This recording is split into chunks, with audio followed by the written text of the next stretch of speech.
Na aula de hoje, então, a gente vai continuar um pouco a falar dos assuntos que nós estávamos falando na aula passada e vamos introduzir alguns tópicos novos aqui, que é justamente aminoácidos e proteínas. Tá? Isso já faz parte do conteúdo da disciplina, tá? Já faz parte dos tópicos da primeira área da disciplina. Vamos ver se vai funcionar.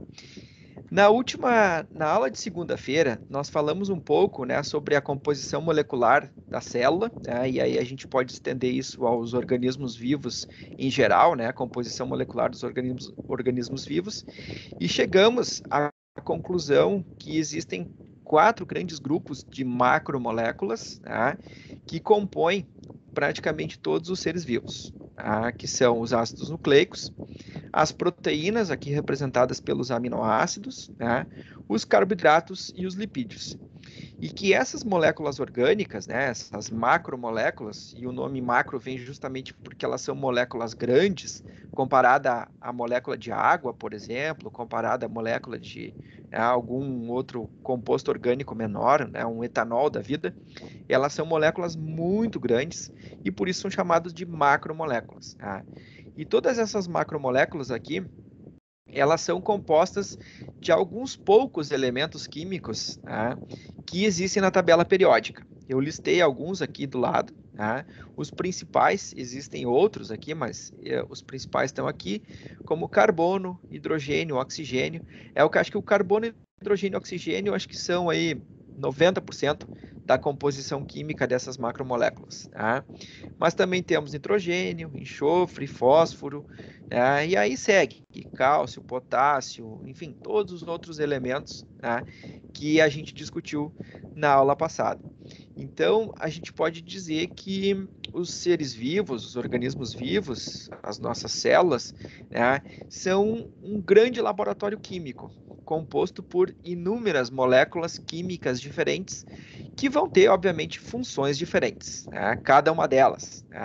Os aminoácidos têm uma função, e as proteínas têm, por sua vez, têm suas funções, os ácidos nucleicos uma função, lipídio outras funções, carboidratos outras funções. Bom, só que uma coisa que chamou bastante atenção, e eu fiz questão de chamar atenção para vocês na aula passada, é que dentro dessas macromoléculas, dentro dessas 4 classes que nós discutimos, as proteínas são as mais abundantes. Aí chegam aí a 15, 20%, do peso seco das células. Então, se a gente pegar o nosso peso hoje, cerca de 15% é atribuído somente à proteína, só à proteína. O restante daí está distribuído, 70% é a água e os outros elementos todos e as outras moléculas todas que a gente já comentou. Mas 15% são proteínas. E isso chama atenção porque dentro das macromoléculas elas são as mais abundantes. Elas estão presentes em grande quantidade dentro das células. Existem organelas, inclusive, que têm um percentual muito maior do que 15%, chegando aí até quase 50%. Então, isso desperta uma curiosidade ou uma pergunta, em quem está lendo a respeito ou estudando a respeito, que é que funções que essas proteínas desempenham. Porque se elas não desempenhassem várias funções ou funções muito distintas, não precisaria ter em grande quantidade. Não haveria necessidade de termos 15% da massa seca das células sendo proteínas, se elas não desempenhassem um papel, vamos dizer assim, no mínimo importante ou imprescindível ou essencial para as células. E algum de vocês saberia me dizer, em pouquíssimas palavras, assim, talvez em uma única frase, qual seria a função das proteínas nas nossas células? Alguém conseguiria ou poderia me dizer, as respostas para essas 2 perguntas aqui? Por que as proteínas são tão abundantes? E se elas são abundantes, qual é o papel, a função dessas proteínas nas nossas células? Ou nas células de todos os organismos vivos que existem na face da Terra? Não sei se vocês têm alguma ideia, ou alguma sugestão para me dar? Em uma palavra não consigo, mas eu consigo dar alguns exemplos. Pode citar, então, Lara. Função estrutural, função de transporte, de adesão, alguns hormônios também, de Uhum. proteinação, questão da imunidade, Ex energético também, né? ex É a terceira fonte, mas ainda assim é uma fonte de energia. uhum, uhum.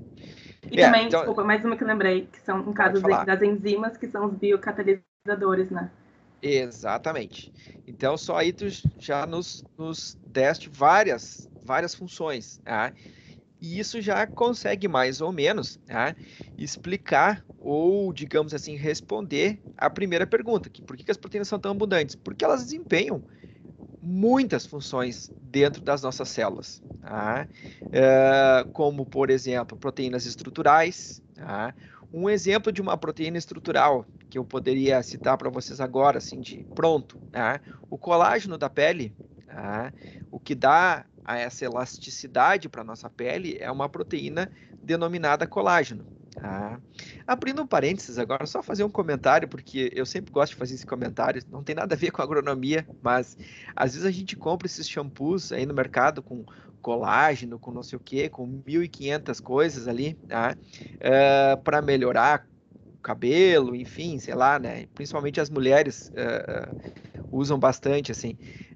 A maior parte desses componentes, colágeno, queratina, enfim, são proteínas estruturais, tá? Porém, essas proteínas não são absorvidas pelo nosso cabelo. Tá?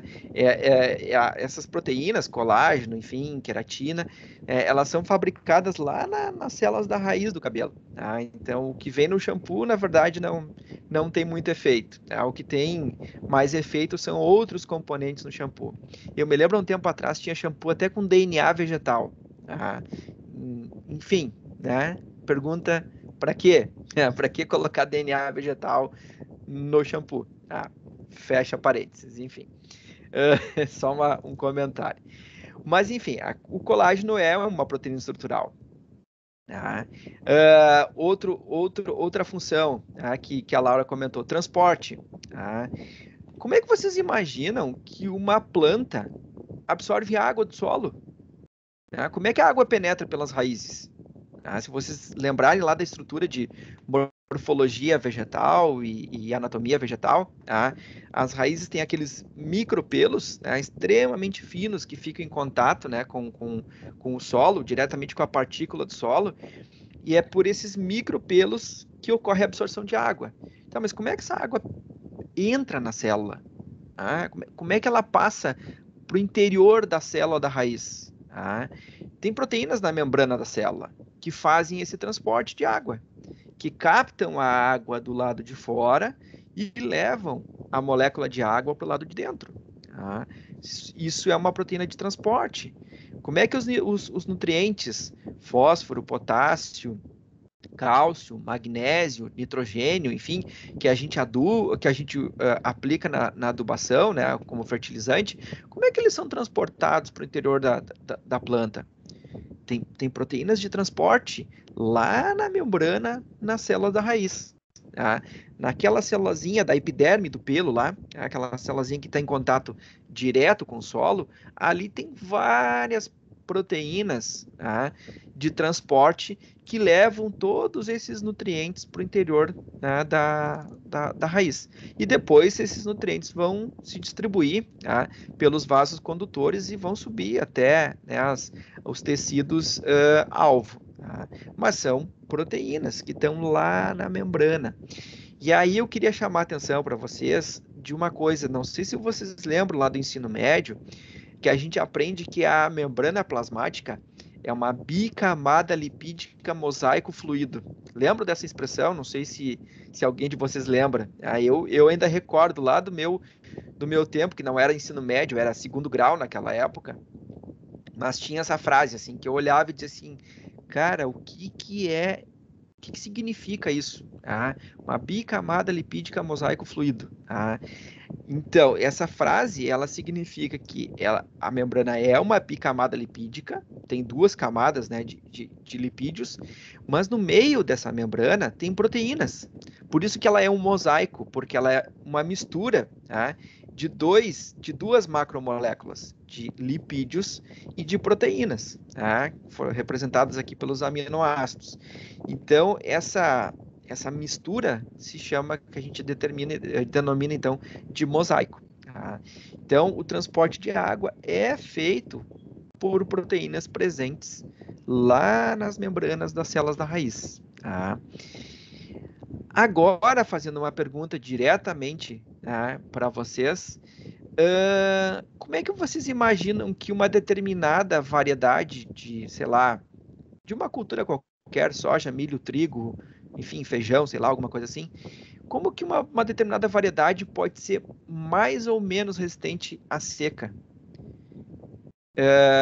Utilizando essa informação que eu acabei de dar para vocês, de que são proteínas que fazem o transporte de água do solo para o interior da raiz. Como é que mecanismo celular ou molecular explicaria uma variedade ser mais resistente à seca do que outra? Agora dou uns segundinhos para vocês pensarem na Eu resposta. palpito assim que em questão vamos pegar um exemplo do cactus, né? Como é que ele guarda água para dentro e outras plantas, se a gente plantar num deserto, não aguenta nem a seca, né? É por causa, acho que da proteção, talvez é lipídica, tá? Eu vou chutar. Talvez tenha alguma coisa a ver com a proteína, com a parte lipídica dessa proteção da célula. Ou é uma camada, né? Pode. Não, inclusive os cactos possuem uma cutícula muito mais espessa, muito mais espessa, que impede a perda de água por evaporação. Mas a pergunta, João, ela vai mais no seguinte sentido: como que o cactus consegue absorver essa água do solo, mesmo tendo praticamente pouquíssima água disponível no solo? Porque essa água que está desculpa, não vi quem é que estava falando. A Laura. Eu ia Laura. Tá. chutar. Eu acho que a membrana plasmática dos tricomas vão ter mais proteínas que carregam essa água para dentro. Exatamente. É exatamente aí que eu queria que vocês chegassem. É a quantidade. Exatamente. Então, o que vai acontecer lá na raiz do cactus, naqueles pelinhos, aqueles micropelos da raiz, vão existir muito mais proteínas de transporte e proteínas muito mais eficientes no transporte de água do que em outras espécies. E isso vai conferir ao cactus uma característica de ser resistente à seca. E observe muito bem essa frase que eu acabei de falar, que a maior quantidade de proteínas lá na membrana das células da raiz e proteínas mais eficientes no transporte de água conferem a característica ao cactus de ser resistente à seca. Então, olha a relação proteína e característica, que é exatamente aonde eu quero chegar. Parece que parece que dentre aquelas moléculas que eu mencionei para vocês aqui, aquelas macromoléculas, os ácidos nucleicos, as proteínas, aqui representadas pelos aminoácidos, os carboidratos e os lipídios, parece que as proteínas é que estão relacionadas com as características dos organismos. Não sei se vocês acabaram de entender, aliás, vocês acabaram de perceber essa relação que eu fiz. Não sei se ficou claro essa relação. Não sei se todo mundo entendeu.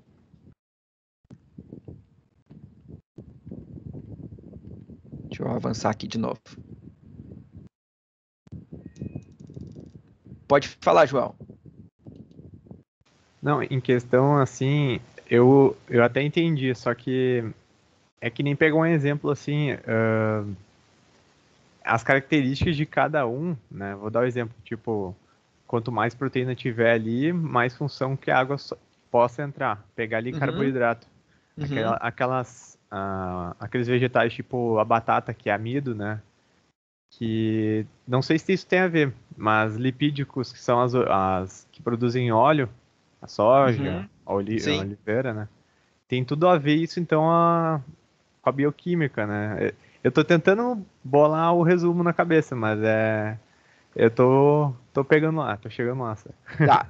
Não, assim, ó, acho que a mensagem principal que eu quero que vocês observem é essa relação que eu acabei de fazer entre proteínas e características de um determinado organismo. Tá? Agora eu vou fazer uma outra pergunta que talvez esclareça um pouco mais essa relação que eu quero fazer. E por que eu estou chamando a atenção, né, dessa relação proteínas e características? Porque normalmente, vamos dizer assim, no público leigo em geral, e que não é o caso de vocês, tá? Porque vocês já estão agora tendo contato com o conhecimento técnico, tá? A gente associa os genes a características. Tá? A gente associa o DNA às nossas características, tá? E não proteínas. Não sei se vocês perceberam esse contraste. Pode falar, Laura. Então, a resposta para a pergunta que tu fez inicialmente, que eu acabei dando um monte de resposta, seria expressar as características. Falou Exatamente. Exatamente. Esse é o resumo. Esse é o resumo de tudo que a gente acabou de falar. Tá? Qual é a grande função das proteínas? Expressar as nossas características. Mas por que eu estou chamando a atenção da questão do gene? Porque normalmente, se eu perguntasse para vocês, onde que estão armazenadas as informações das nossas características? Primeira coisa, no DNA, tá? Nos genes. Tá, mas agora eu estou dizendo para vocês que quem expressa essas características são as proteínas. Tá, mas e o gene faz o quê? O gene armazena essa característica. Mas quem expressa é a proteína. Vou dar um outro exemplo para vocês. Uma pessoa de olho claro, uma pessoa de olho castanho, uma pessoa de olho azul, verde, enfim, tá? Quando vocês olham para os olhos daquela pessoa e veem a cor dos olhos, o que vocês estão enxergando ali de cor azul, de cor castanha, de cor verde, não é o DNA daquela pessoa. É uma proteína que está na íris do olho, que está na parte colorida do olho, que tem aquela cor. É uma proteína de cor azul, é uma proteína de cor verde, é uma proteína de cor castanha. Às vezes tem aqueles castanhos esverdeado, né? Um verde azulado, enfim. Né? O que tem ali? Misturas de proteínas. Tá? Misturas de proteínas castanhas com proteínas de cor verde e dá aquele castanho meio esverdeado, aquela cor meio diferente. Né? Então, o que vocês estão enxergando ali, o que os nossos olhos veem, são proteínas. Tá? É as proteínas que estão expressando aquela característica. Tá? As proteínas que estão ali, né, fazendo com que aquela característica seja expressa. O DNA só armazenou a característica. O DNA só está lá guardando a característica. Tá? Mas quem está fazendo e executando essa característica são as proteínas. Tá? E aí, essa é a resposta para uma outra pergunta que eu fiz para vocês lá no questionário. Tá? Por que existem raças de corte e raças de leite? Sendo que todas são bovinos, todas são da mesma espécie, Bostauros, né? Todas elas fazem parte. Né? Como é que existe uma soja mais resistente a um determinado, sei lá, lagarta, do que outra soja? Se tudo é soja, né? Se tudo é a mesma espécie. Por quê? Porque esses organismos expressam proteínas diferentes. Uma raça de corte expressa proteínas que vão fazer com que todo aquele organismo, né, seja destinado à produção de carne. Uma raça de leite vão ter proteínas nas células desse animal que vão fazer com que aquele animal seja destinado para a produção de leite, né? São as proteínas que expressam as nossas características. Tudo que vocês veem num organismo é resultado de uma proteína que está trabalhando lá, que está exercendo alguma função. Tá? Não sei se ficou claro isso para vocês, para todos os outros que estão nos escutando também, que não comentaram ali. Ficou claro isso, gente? Podem colocar no chat deu ali. para entender bastante agora. Clareou um pouquinho? Tá. Tá, beleza. A Ingrid, Vitor, Laura, beleza. Tá, qualquer dúvida, gente, por favor, me perguntem, tá? Por favor, me questionem, tá? Que o que eu mais gosto é de explicar. Então, beleza. Não, essa é a ideia, Marcos. Essa é a ideia. Tá? Fazer vocês verem as proteínas com uma outra cara. Tá? Uma outra cara. Ô, senhor, aproveitando, não sei se pularia, né, ou dar um spoiler lá na frente, mas eu só vou perguntar, tem transgenia daqui a pouco nessa aula? Tem, daqui a pouquinho. Ah, então não vou falar nada. Não, pode perguntar. Não, é que aí que tá, eu puxo lá o cactus lá, eu pego a proteína do cactus e boto em numa que sofre demais com seca. Aí vou lá, deu. É isso aí, pelo jeito. Essa é a grande ideia por trás da transgenia. Tá? Antigamente, o que se fazia? Antigamente, tu ficava fazendo cruzamentos e cruzamentos e cruzamentos e milhares de cruzamentos lá entre uma variedade de soja, por exemplo, altamente produtiva e não tão resistente à seca, por exemplo, e uma outra variedade pouco produtiva e resistente à seca. Para, quem sabe, talvez, né, na geração seguinte, F1, F2, F3, sei lá, tu conseguir ali uma meia dúzia de plantas que tenham as duas características junto, tá? Produtividade e resistência à seca. E aí, pá, tu tentava, 3, 4, 5, 6, 7 gerações, se passavam aí 5 anos de experimento, e lá no final chegava à conclusão de que não, teu melhoramento genético não deu. Não funcionava. Não funcionava. E aí tu investiu dinheiro, enfim, e tal, e né, isso custa dinheiro. Sim. Aí alguém teve a brilhante ideia de fazer assim, tá, mas espera aí. Em vez de eu ficar testando isso, fazendo cruzamento, X com Y, né, A com B, C com D, tá, eu vou pegar o seguinte, eu vou botar uma proteína específica lá dentro daquele organismo. Tá? Eu vou pegar e vou inserir uma proteína lá dentro daquele organismo. Uma proteína que eu quero que esteja lá. Por exemplo, no teu caso que tu colocou, João, uma proteína que aumenta o transporte de água. Tá?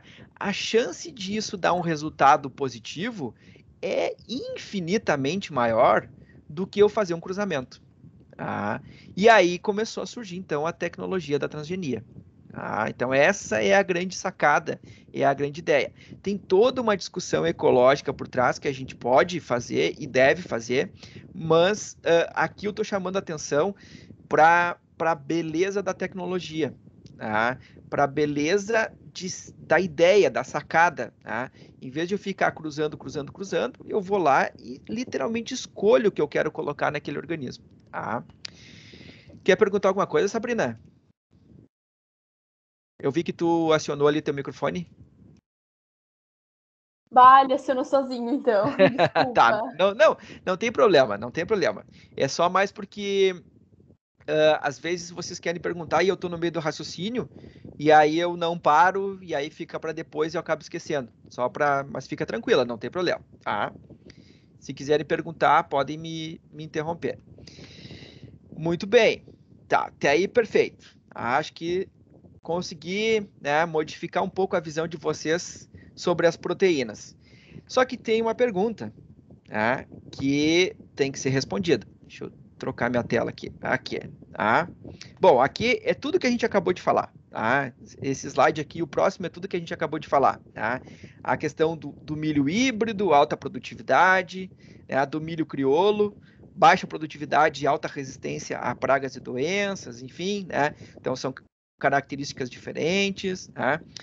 Mas eu quero chamar a atenção aqui para duas palavrinhas que a gente usa muito, características genotípicas e fenotípicas, tá? Genotípicas, nós podemos ligar o genótipo ao DNA. E o fenótipo nós ligaríamos a quem? A qual molécula? Na opinião de vocês agora.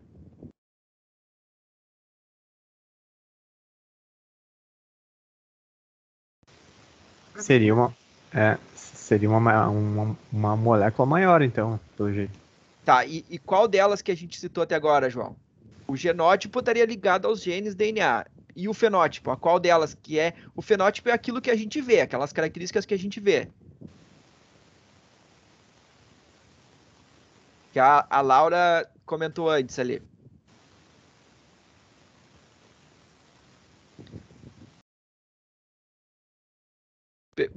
Pensando no teu raciocínio, pensando no teu raciocínio da questão do cactus ali e tal, que macromolécula que expressa as características? Sim, as proteínas. Só proteínas. Que é a mesma, então. Tá. Exatamente. As características genotípicas são ligadas ao DNA, ao genótipo. Tá?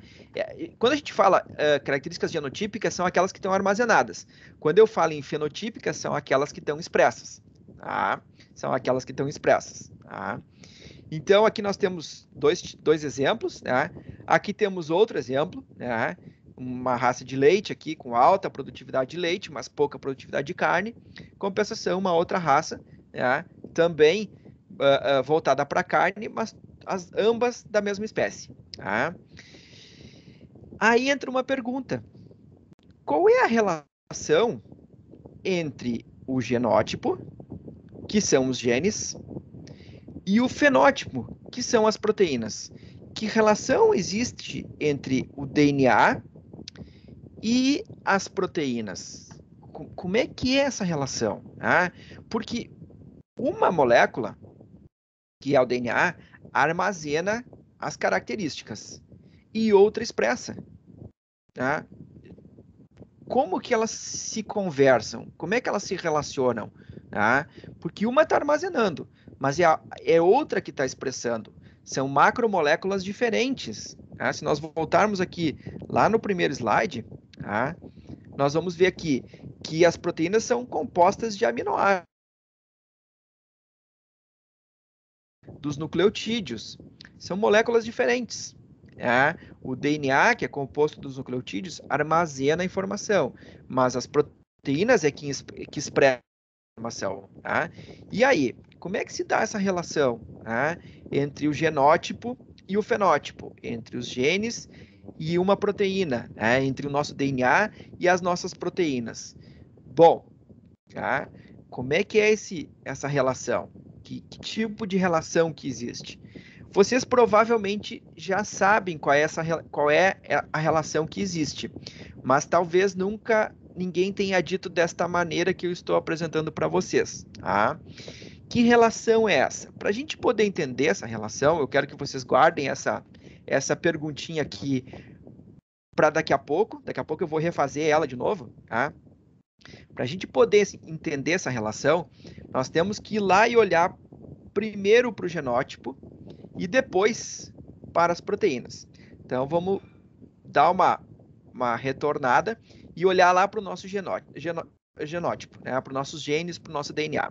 Então, olha só, o núcleo das nossas células é o local onde todo o nosso DNA está guardado. Tá? Ele está lá bonitinho, confinadinho. Nesse slide aqui, o que vocês estão vendo aqui? Ó? Aqui vocês estão vendo uma célula, tá? Aqui está o núcleo, tudo que está em rosa aqui é DNA. Tá? É um corante, a gente bota um corante ali que se liga diretamente ao DNA e deixa o DNA rosa. Nesse outro exemplo aqui, o corante é azul. Ó. Então, tudo que nós estamos vendo aqui, tá? É DNA marcado de azul. Nessa etapa aqui, né, nesse ponto aqui, o DNA está todo ele espalhado. Tá? Tá todo ele aberto dentro do núcleo, solto lá. Tá? Conforme a célula vai sofrendo algumas modificações para se dividir e tal, esse DNA ele é empacotado, tá? Ele é literalmente enovelado, por isso que eu botei esse novelinho aqui do lado, tá? Ele é empacotado no que a gente chama de cromossomos, tá? Que são todos esses pontos azuis aqui, essas estruturas azuis que vocês estão vendo aqui, tá? O que é os nossos cromossomos? Nada mais do que o nosso DNA empacotado, tá? Então, e essa figura aqui é justamente uma microscopia eletrônica, tá, de um cromossomo. Tá? Aqui a parte mais escura, que é a parte onde o DNA está todo ele empacotado, bem denso, bem apertado. Tá? E essas projeções laterais aqui que vocês estão vendo aqui, ó, tá? Tem umas, parece umas linhazinhas aqui. Isso aqui já é DNA um pouco mais aberto. Tá? É a dupla fita, aquela do DNA um pouquinho mais aberta. Aqui embaixo dá para ver bem, ó, tá? Que não está totalmente empacotada, não está totalmente enrolada. Tá? Então, o nosso DNA ele é armazenado dentro do núcleo em pacotes, tá? Em novelos, como esse que está aqui, tá? Que são os cromossomos. Tá? Os cromossomos nada mais são do que o nosso DNA. Tá? Deixa eu fazer uma pergunta para ver se vocês entenderam. Quantos pares de cromossomos nós, seres humanos, temos? Não sei se vocês lembram. 23. 23 pares. Tá? Então, vou fazer uma segunda pergunta.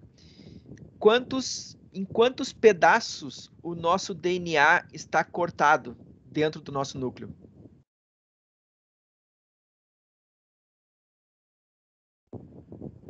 Tem tudo a ver com a resposta que foi dada agora há pouco. Só falta ser 23. 23 pedaços, claro. Porque pensa no seguinte, João. Nós temos 23 cromossomos, né? 23 pares, na verdade, de cromossomos. Tá? Esses 23 pares, né, eles correspondem a pedaços de DNA, que são enrolados e formam os cromossomos. Esse cromossomo aqui, ele não está ligado nesse aqui. Tá? Esse aqui não está ligado nesse aqui. Eles estão separados. Tá? São cromossomos separados. Então, significa que são pedaços de DNA separado. Então, o nosso DNA, ele não é contínuo. Ele não é uma fita única, gigantesca, gigantesca, gigantesca. Não, nós temos 23 pedaços de DNA dentro do nosso núcleo. Que quando, né, estão empacotados, cada pedaço vai formar um cromossomo, né? Ou um parzinho de cromossomo, porque nós temos duplicado, né? Sempre tem o dobro, né? Então, não sei se ficou claro isso para vocês. Entenderam? Se não, perguntem, tá? Então, cada cromossomo corresponde a um pedaço de DNA, tá? E dentro desse DNA estão as informações, né? Estão ali os genes com as informações, tá? E a gente só guarda esse DNA enrolado porque senão ele ocuparia muito espaço, tá? Pense na seguinte, deixa eu voltar aqui, pense na seguinte situação, o que é mais fácil guardar dentro da gaveta? 10 novelos de lã enroladinhos, um do ladinho do outro, bonitinhos, ou esses 10 novelos completamente, né, desenrolados e naquela bagunça completa? Tá? É muito mais fácil guardar tudo empacotadinho, enroladinho, bonitinho. Tá? É isso que o nosso núcleo faz. Tá? O nosso núcleo, ele armazena o nosso DNA enroladinho para facilitar a organização, senão viraria, né, uma loucura dentro do núcleo, que é o que essa imagenzinha está mostrando aqui, ó. Isso que vocês estão vendo aqui, tá? Isso que vocês estão vendo, parece uma linha mesmo, né? Parece uma linhazinha. Isso aqui é o DNA de uma bactéria denominada Escherichia coli. É uma bactéria que tem no nosso intestino, é habitante natural do nosso intestino. Tá? Só que esse DNA aqui foi aberto. Ele está todo ele aberto. Ele não está organizado em cromossomo. Tá?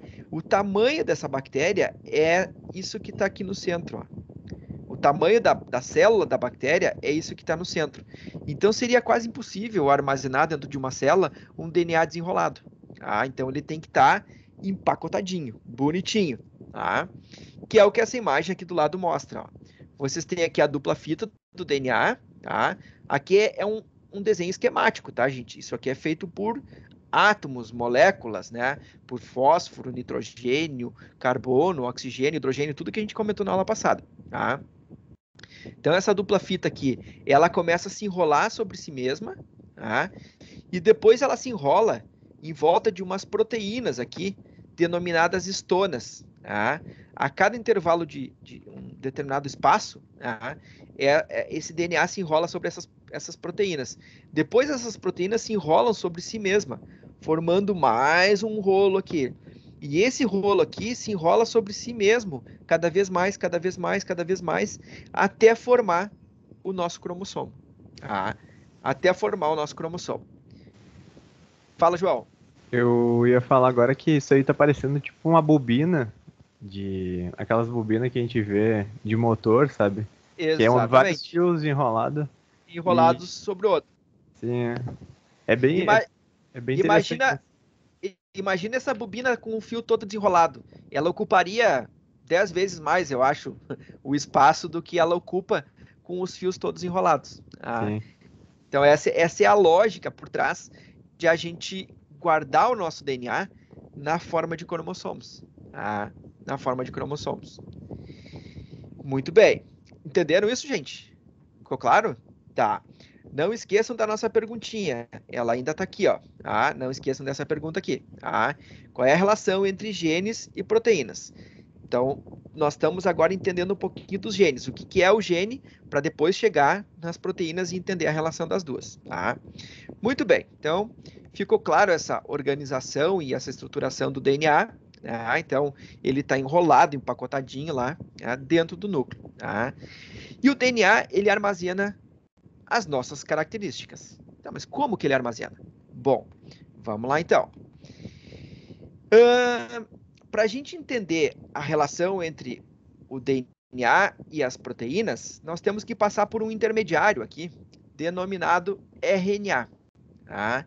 E aí, juntando essa tríade, DNA, RNA e proteínas, vocês já mais ou menos vão imaginar onde eu quero chegar. Eu quero chegar num processo, ou em dois processos, denominados de transcrição e tradução. Tá? Então, a informação está armazenada no DNA. Tá? Naquela sequência de bases, lembram, né? C, G, T, A, né? A sequência de bases do DNA é que armazena a informação. Mas as proteínas são as moléculas que expressam essa informação.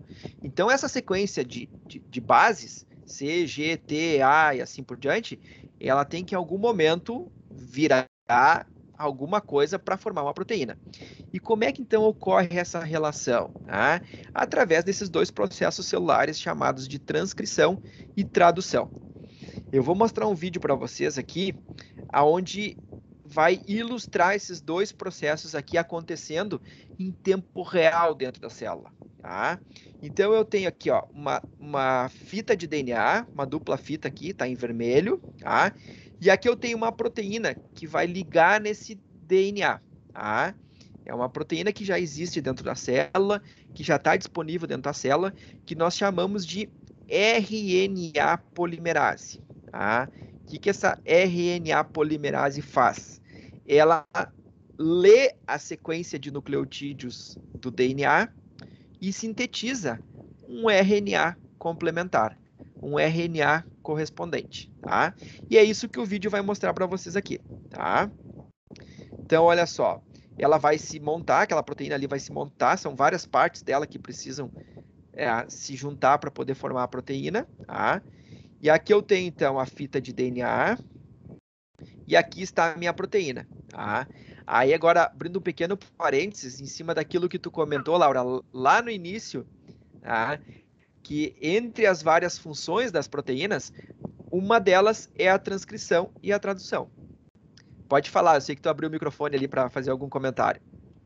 Desculpa, uma mas eu acho que tu falou uma coisa que não estava certa. Tu falou a proteína vai se ligar a essa molécula, essa fita de DNA, mas é RNA isso aí, né? Não, é um DNA. É o DNA?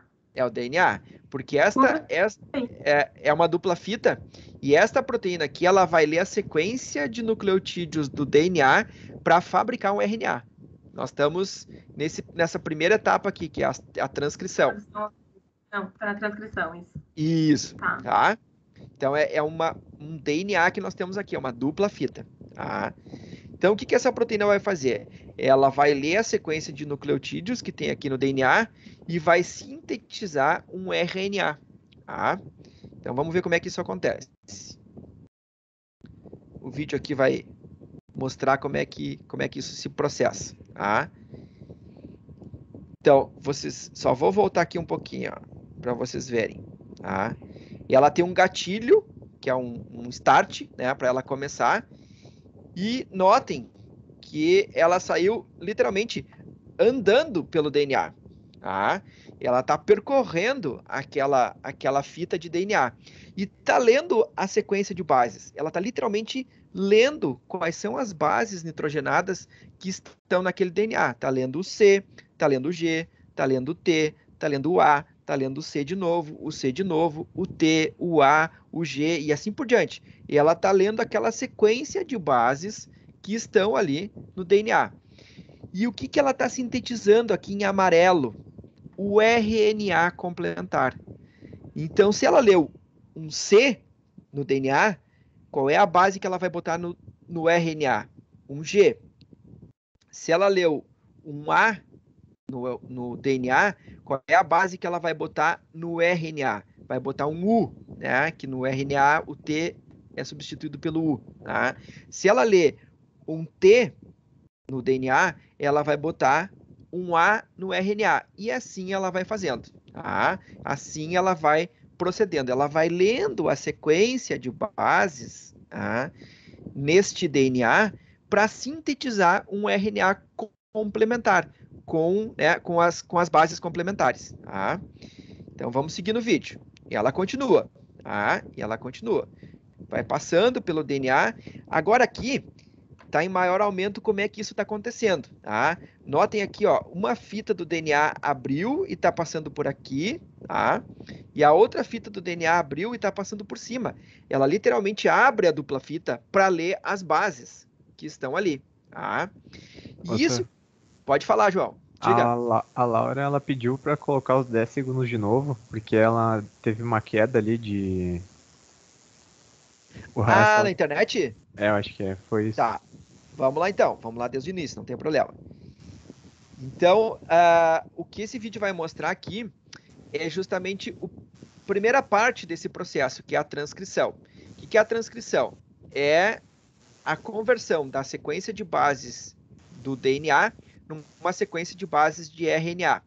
Quem vai fazer isso? Uma proteína chamada RNA polimerase. Tá? O nome polimerase, gente, vem de polimerização, de formar um polímero. Tá?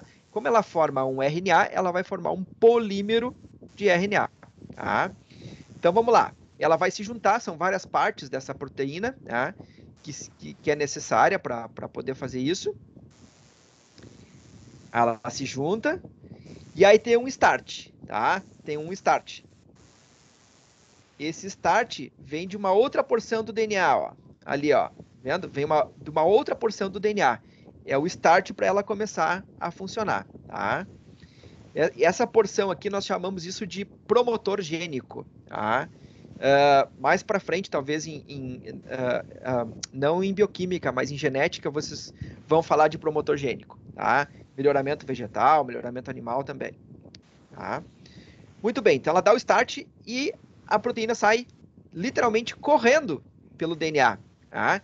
E ela vai lendo a sequência de bases. Tá? Ela vai lendo o C, o G, o T, o A e vai colocando nucleotídeos complementares no RNA. Então, se ela leu o C, ela coloca o G. Se ela leu o G, ela coloca o C. Se ela leu o A, ela coloca o U. Se ela leu o T, ela coloca o A e vai formando aqui em amarelo o RNA complementar, que vocês conhecem por RNA mensageiro.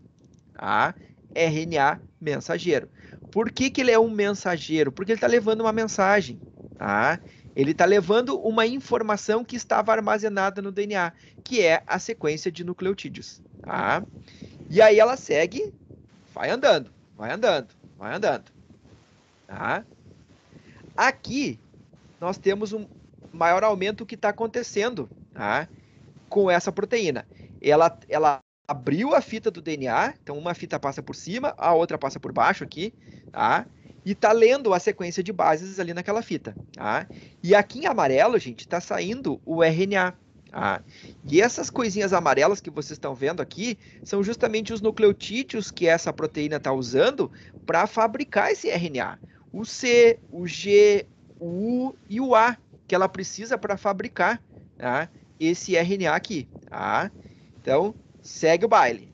Tá? Ela continua sintetizando, continua lendo, e segue, e segue. E se vocês notarem, o DNA, desculpa, tá passando daqui para lá, tá? Nesse sentido. E ela vai. E o RNA está sendo sintetizado. E ela segue. Tá? E o RNA está sendo sintetizado. Tá? E segue o barco. Até um determinado momento em que ela vai parar de ler o DNA. Ali, ó, aqui dá para ver perfeitamente os nucleotídeos entrando, o C, o G, o U e o A, e formando o meu RNA mensageiro do outro lado. Tá?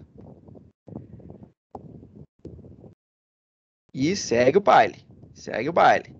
Vai chegar um momento que ela vai parar. Ela vai chegar num determinado ponto que ela para de ler o DNA.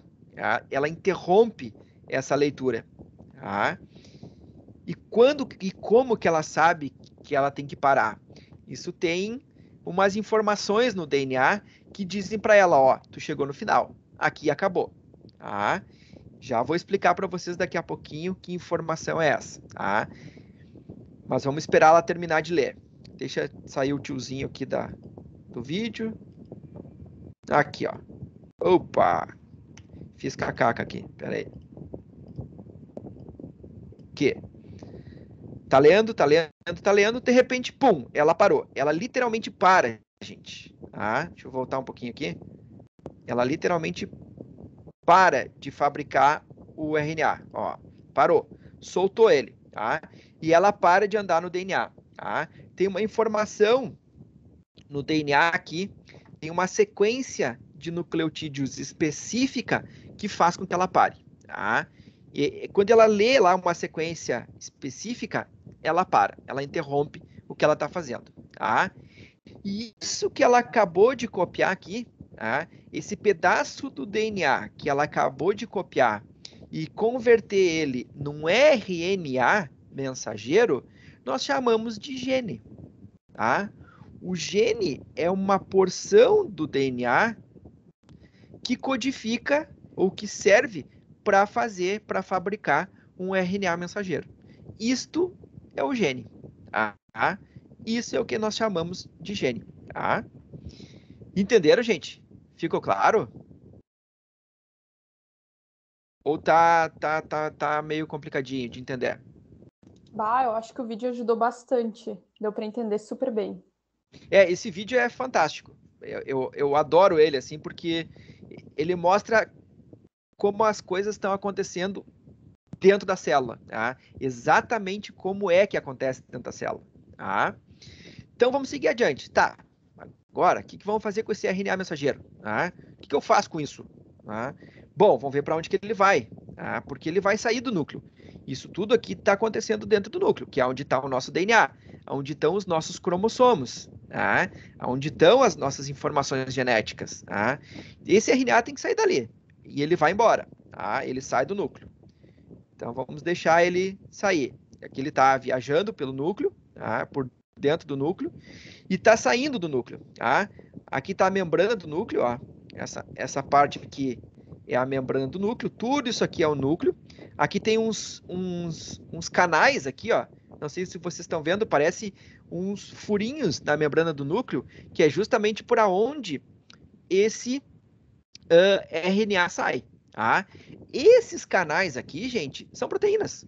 São literalmente proteínas que vão de um lado do núcleo até o outro lado do núcleo, ou seja, da parte interna do núcleo até o citoplasma. Eles conectam esses dois compartimentos celulares, e quem faz isso é uma proteína. Ela tem uma estrutura, uma forma, em forma de canal, que permite a saída desse RNA. Não só do RNA, mas de um monte de outras coisas. E a entrada também, porque é bidirecional. A função dela é bidirecional. Então, novamente, as proteínas aqui participando, de alguma função celular. Esse RNA mensageiro vai embora.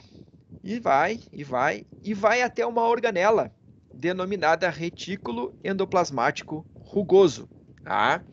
E o que nós encontramos no retículo endoplasmático rugoso, gente? Qual é a outra organela celular que nós encontramos lá? Não sei se vocês lembram. Lá de biologia celular com o Emerson. É RNA mensageiro? O RNA mensageiro está indo para lá. Ah, tá, é verdade. Ele está chegando no retículo endoplasmático rugoso. E o retículo endoplasmático rugoso, ele só é chamado de rugoso por causa de uma organela que tem lá, que o Vitor colocou aqui no chat. Os ribossomos.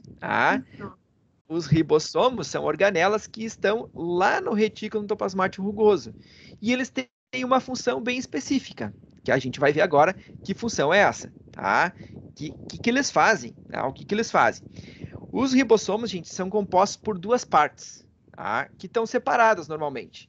Mas quando o RNA mensageiro chega no retículo, essas duas partes já identificam o RNA mensageiro e se grudam e formam o ribossomo como um todo, que é isso que o vídeo vai mostrar agora. Tem uma parte chegando aqui, ela liga no RNA mensageiro, e logo em seguida vem a outra parte e senta em cima. Deixa eu botar aqui, Vou botar de novo. Aqui. A segunda parte vem e senta em cima.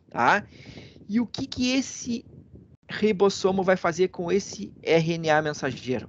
Vai ler a sequência de nucleotídeos do RNA mensageiro. Mas para que ele vai ler se já foi lido lá no DNA? Porque o ribossomo tem uma função específica agora, que é a segunda etapa desse processo todo que eu estou explicando para vocês, que é o que nós chamamos de tradução. A transcrição aconteceu lá no núcleo, com aquela proteína lendo o DNA e sintetizando o RNA mensageiro. A tradução vai acontecer agora no retículo endoplasmático rugoso, através dos ribossomos. E para isso eles precisam ler esse RNA mensageiro. Eles precisam ler a sequência de nucleotídeos deste RNA mensageiro. E vamos ver como é que isso acontece. Se vocês olharem aqui, deixa eu voltar um pouquinho aqui. Uma parte do ribossomo gruda embaixo do RNA e a outra parte do ribossomo vai fechar em cima. Então, o ribossomo vai ficar passando pelo meio... Aliás, desculpa. O RNA mensageiro vai passar pelo meio do ribossomo. E quando ele passar pelo meio, o ribossomo vai lendo a sequência de bases do RNA. Então, aqui, que é o que está acontecendo aqui. Vê que esse RNA ele está andando. Ele está andando.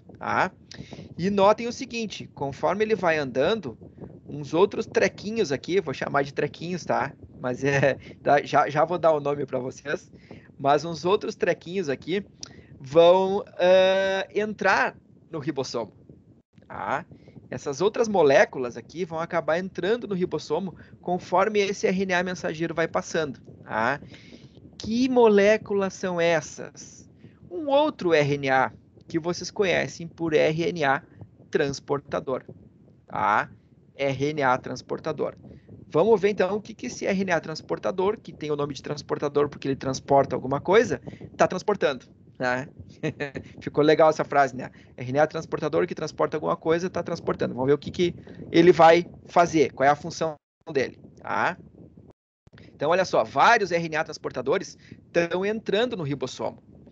E esses RNAs transportadores estão trazendo uma coisa muito interessante. Estão transportando uma outra molécula muito interessante. O RNA transportador é essa parte em verde aqui, gente. A molécula de RNA transportador é essa parte em verde aqui no vídeo. E essa parte em vermelho aqui é a molécula que esse RNA transportador está transportando. E que molécula é essa? Aminoácidos. Tá? O que esses RNAs transportadores estão trazendo até o ribossomo são aminoácidos. E os aminoácidos são justamente as unidades que formam as nossas proteínas, tá? Como a Laura colocou ali no chat, tá? São aminoácidos que esses RNAs transportadores estão trazendo. E é justamente para quê? Para o ribossomo começar a sintetizar a minha proteína, tá? Mas como que ele sabe, como que o ribossomo sabe qual aminoácido ele tem que colocar ali? De acordo com a sequência de nucleotídeos do RNA mensageiro, tá? Como que isso vai acontecer? Vamos lá, vou tentar explicar para vocês. Exatamente, Laura, através de uma coisa chamada códons, tá? Deixa só o vídeo avançar um pouquinho aqui. Ó, aqui está o RNA transportador e aqui estão os aminoácidos, tá? Vocês vão ver que essas moléculas aqui, elas vão mudar de forma. Por quê? Porque nós temos 20 tipos de aminoácidos diferentes, tá? 20 tipos de aminoácidos diferentes. Então, para cada tipo de aminoácido, nós vamos ter um RNA transportador, tá? Um RNA transportador. Então, ele vai mostrar alguns tipos aqui, tá? Só para vocês verem, ó. Muda a forma do aminoácido. Obviamente, muda a composição, tá? E aqui, agora, ele vai mostrar como é que isso acontece, tá? Deixa o vídeo avançar exatamente aqui, ó, tá? Então, agora, é como se a gente tivesse aberto o ribossomo e visualizando o que está acontecendo dentro do ribossomo. Então, olha só, o RNA mensageiro está passando aqui embaixo, tá? Com a sequência de nucleotídeos, tá? Como é que esse ribossomo lê os nucleotídeos do RNA? Ele lê a cada 3 nucleotídeos, tá? E essa trinca de nucleotídeos, nós chamamos, de códon, tá? Então, o códon é essa trinca de nucleotídeos, tá? Uma trinca de 3, dá para dizer assim, tá?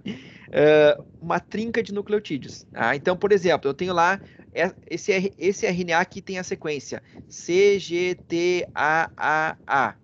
Então, ele vai ler o CGT, depois ele vai ler o AAA, tá? Então, ele vai ler essa trinca, tá?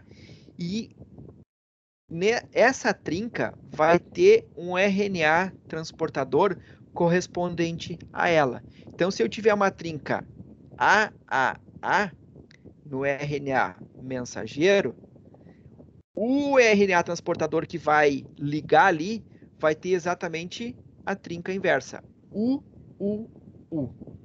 E ele vai estar trazendo lá na parte de cima dele o aminoácido correspondente a essa sequência, AAA ou UUU. E assim a coisa vai acontecendo, tá? A coisa vai andando, tá? Então, olha só, entra e sai RNA transportador. À medida em que o RNA mensageiro anda, a cada 3 códons, a cada trinca, né? A cada 3 códons, desculpa, a cada 3 nucleotídeos, que é um códon a cada trinca, um RNA transportador chega, que tem uma sequência complementar a esse códon, e encaixa ali, e descarrega o seu aminoácido. E esses aminoácidos vão sendo juntados aqui na parte de cima do ribossomo. E o que está nascendo aqui, em vermelho, é a minha proteína. Tá? É a minha proteína. Este processo que eu acabei de mostrar para vocês, nós conhecemos como tradução. Tá? Ou seja, como as nossas células convertem uma sequência de nucleotídeos de um RNA mensageiro em uma sequência de aminoácidos em uma proteína. Tá? Então, eu vou deixar aqui o vídeo andar mais um pouquinho. Tá? E aí, então, segue o baile. Tá? Segue o baile. Ó, agora mostrando bem próximo ali do interior do ribossomo. Tá? É tudo muito rápido, como vocês estão vendo. Tá? E aqui em vermelho, a minha proteína nascendo. Ó, aqui em cima. tá? Um aminoácido ligado no outro, tá? Um aminoácido ligado no outro. Ó, aqui dá para ver perfeitamente. Tá? E aí vai a minha proteína nascendo, saindo lá do meu ribossomo. Tá? E esse vídeo, então, gente, ele retrata muito bem essa relação entre DNA, RNA e proteína. Tá? Como que uma informação que está armazenada no DNA é expressa em uma proteína? Através deste processo de transcrição e tradução. Tá?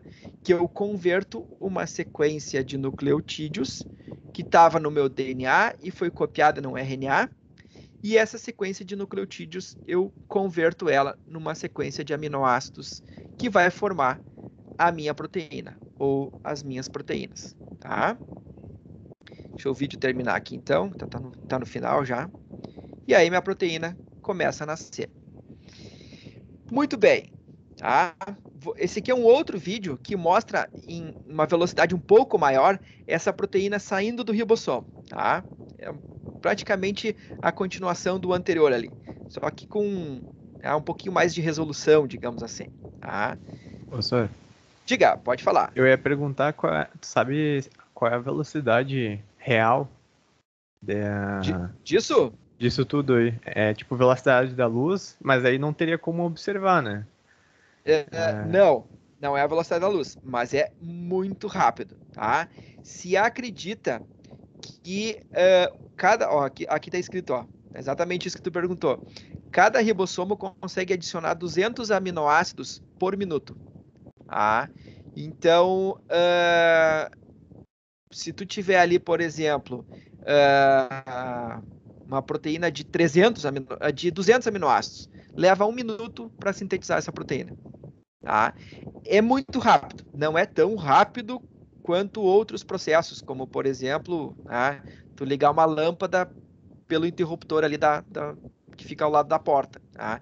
Mas é muito rápido. Do ponto de vista celular, é muito rápido. Tá? Então, é cerca de 200 aminoácidos por minuto. Tá?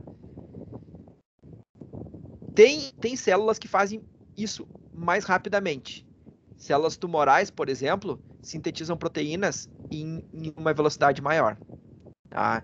Acima dos 200 aminoácidos por minuto. Porque a perda é maior. Não é que a perda é maior, é porque o metabolismo dessa célula é muito rápido. Tá? Tá.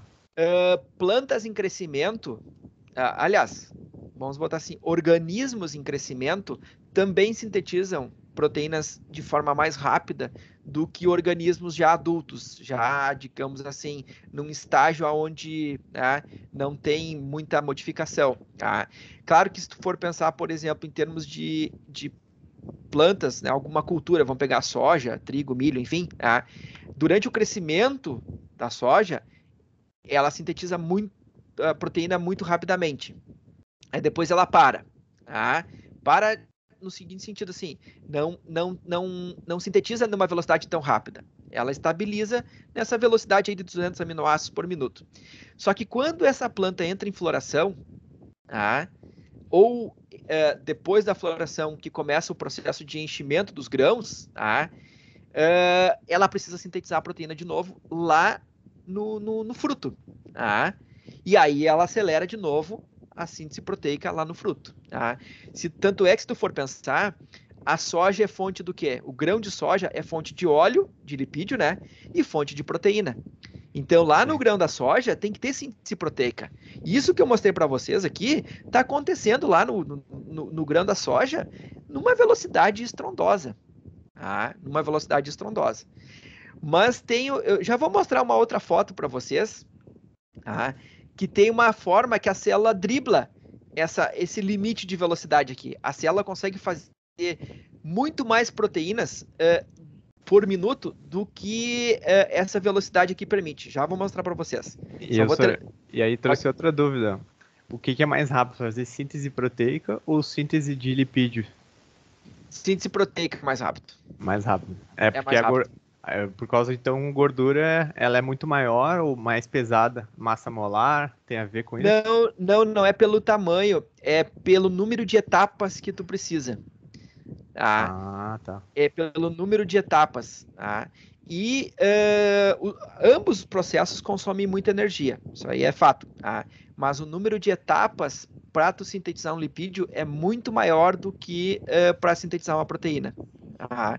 A proteína tu precisa ter o RNA mensageiro, o ribossomo, o RNA transportador carregando os aminoácidos. E isso tudo ali funcionando no ribossomo. Tá? Para sintetizar lipídios, que nós vamos ver isso lá na terceira área da disciplina, como é que os lipídios são sintetizados, nós precisamos de mais etapas. Tá? São várias etapas. Aí a gente vai discutir. Tá, tá bem, obrigado, senhor. Nada. Mais alguma dúvida, gente? Ó, de novo aqui, ó, a mesma coisa. Aqui é o ribossomo, tá? E aqui é a minha proteína que está nascendo.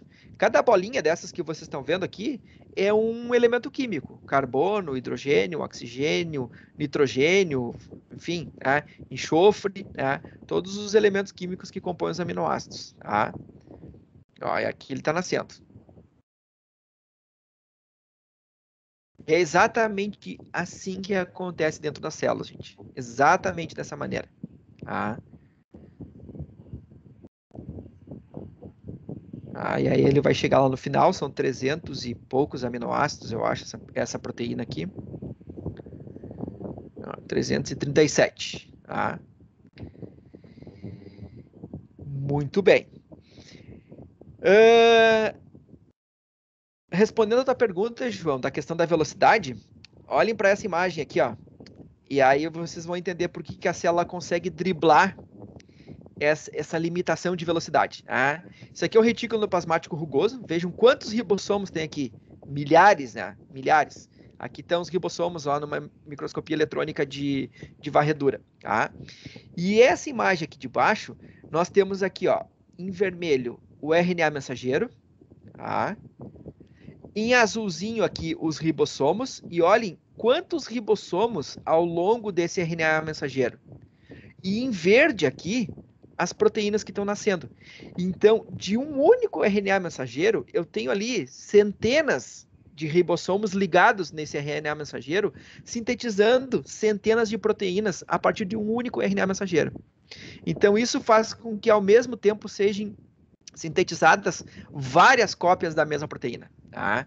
E aí isso faz com que a célula, então, consiga aumentar aquela velocidade de síntese proteica. Ela não fique restrita aos 200 aminoácidos, né, por minuto. Então, todos esses ribossomos sintetizando aqui na mesma velocidade, 200 aminoácidos por minuto. Só que eu, como tenho aqui centenas deles ligados no RNA, eu vou produzir centenas de cópias da minha proteína numa única vez. Tá? Entenderam, gente? Compreenderam? Aqui sim. Tá, beleza. E o restante? Sei como é que estão acompanhando, os mais tímidos aí para falarem. Tá. Alguma dúvida? Posso seguir? Mariana, dizendo que tá tudo certo. Tá. Isso depois vai ficar disponível ali no Moodle para vocês olharem novamente, tá? Beleza, então. Tá, então, sintetizamos a nossa proteína, tá? Eu não sei se a gente vai conseguir chegar no final da aula agora, aliás, no final dos slides nessa aula de hoje, nem que a gente continue segunda-feira que vem de novo, tá? Mas vamos lá. Então, sintetizamos a nossa proteína, tá? Mas, a partir desse processo que eu mostrei para vocês, né, dessa relação entre DNA, RNA e proteína, nós podemos estabelecer uma relação muito interessante entre essas três moléculas, DNA, RNA e proteína. Que relação é essa? Uma relação chamada código genético. Tá?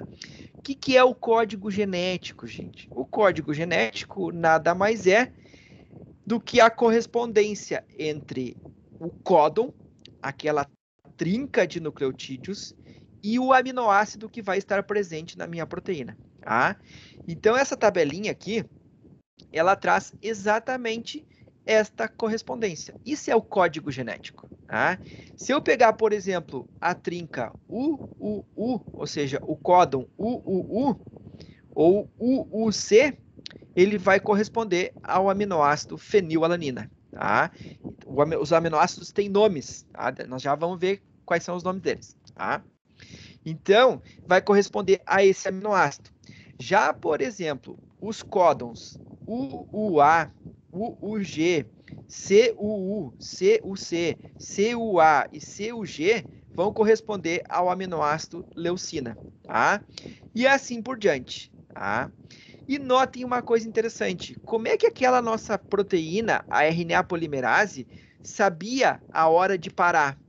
Porque existem 3 códons aqui, que é UAA, UAG, UGA, que são chamados de stop codon, códons de parada. Tá? Quando aquela proteína lê um desses 3 códons no DNA, tá?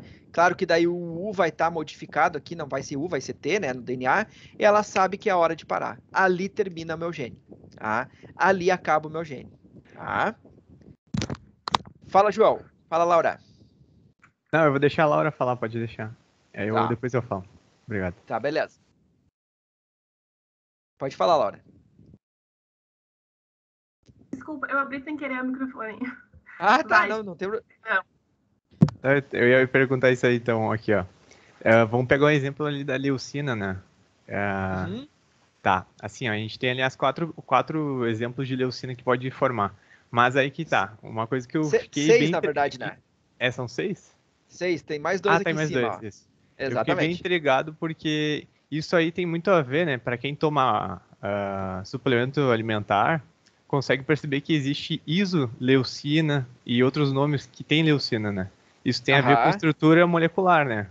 Então... Essa é a estrutura do aminoácido. Só que daí que tá, ó. A leucina é um aminoácido. A isoleucina é outro aminoácido que tá aqui embaixo. Ah, tá. Tem outro ali. São aminoácidos diferentes. Tá? Sim. São aminoácidos diferentes. Ah, legal. Eu fiquei intrigado agora, pensei, tem a ver alguma coisa, mas... Mas abrindo um pequeno parênteses, João, nisso que tu comentou. Por que esses suplementos de quem faz exercício, academia, enfim e tal, eles são ricos em aminoácidos? Para construção de proteína? Para construção de proteínas, exatamente. Porque a gente só ganha massa muscular a partir da síntese proteica. Se tu não tem aminoácido, tu vai sintetizar proteína como? Então, eles têm na sua composição ali praticamente todos os 20 aminoácidos que estão listados aqui. Todos os 20 aminoácidos que estão... São 20 aminoácidos que compõem as nossas proteínas. Então... E mais uma coisa, o pH funciona também em relação a eles? Tipo assim, ele é ácido ou básico, né? Tem a ver, eu acho, né? Tem. A gente não vai abordar esse tópico especificamente da química dos aminoácidos, por uma questão de tempo, enfim, mas os aminoácidos eles se comportam ora como ácidos e ora como bases, dependendo do pH. Eles têm essa dupla característica. Isso aí em química tem um nome que eu não me lembro agora, acabei esquecendo, mas tem um nome para essa característica dupla que eles têm. É tampão?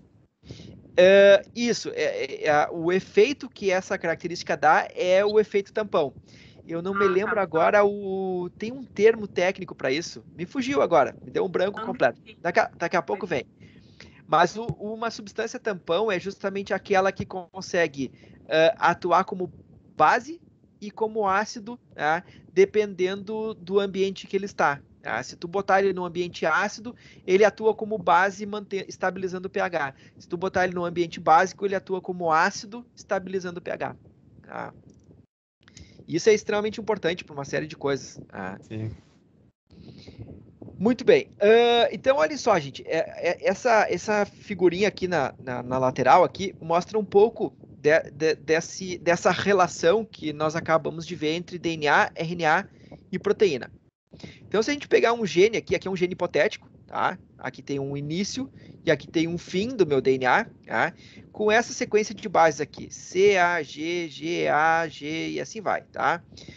Se essa sequência de bases aqui for lida pela minha RNA polimerase, ela vai sintetizar este RNA aqui, ó, tá? Só vai trocar, né, os T's aqui pelos U's, tá? Vai fazer a troca, né? Vai gerar o RNA complementar, tá? E aí, quando esse RNA for lido lá no ribossomo, tá?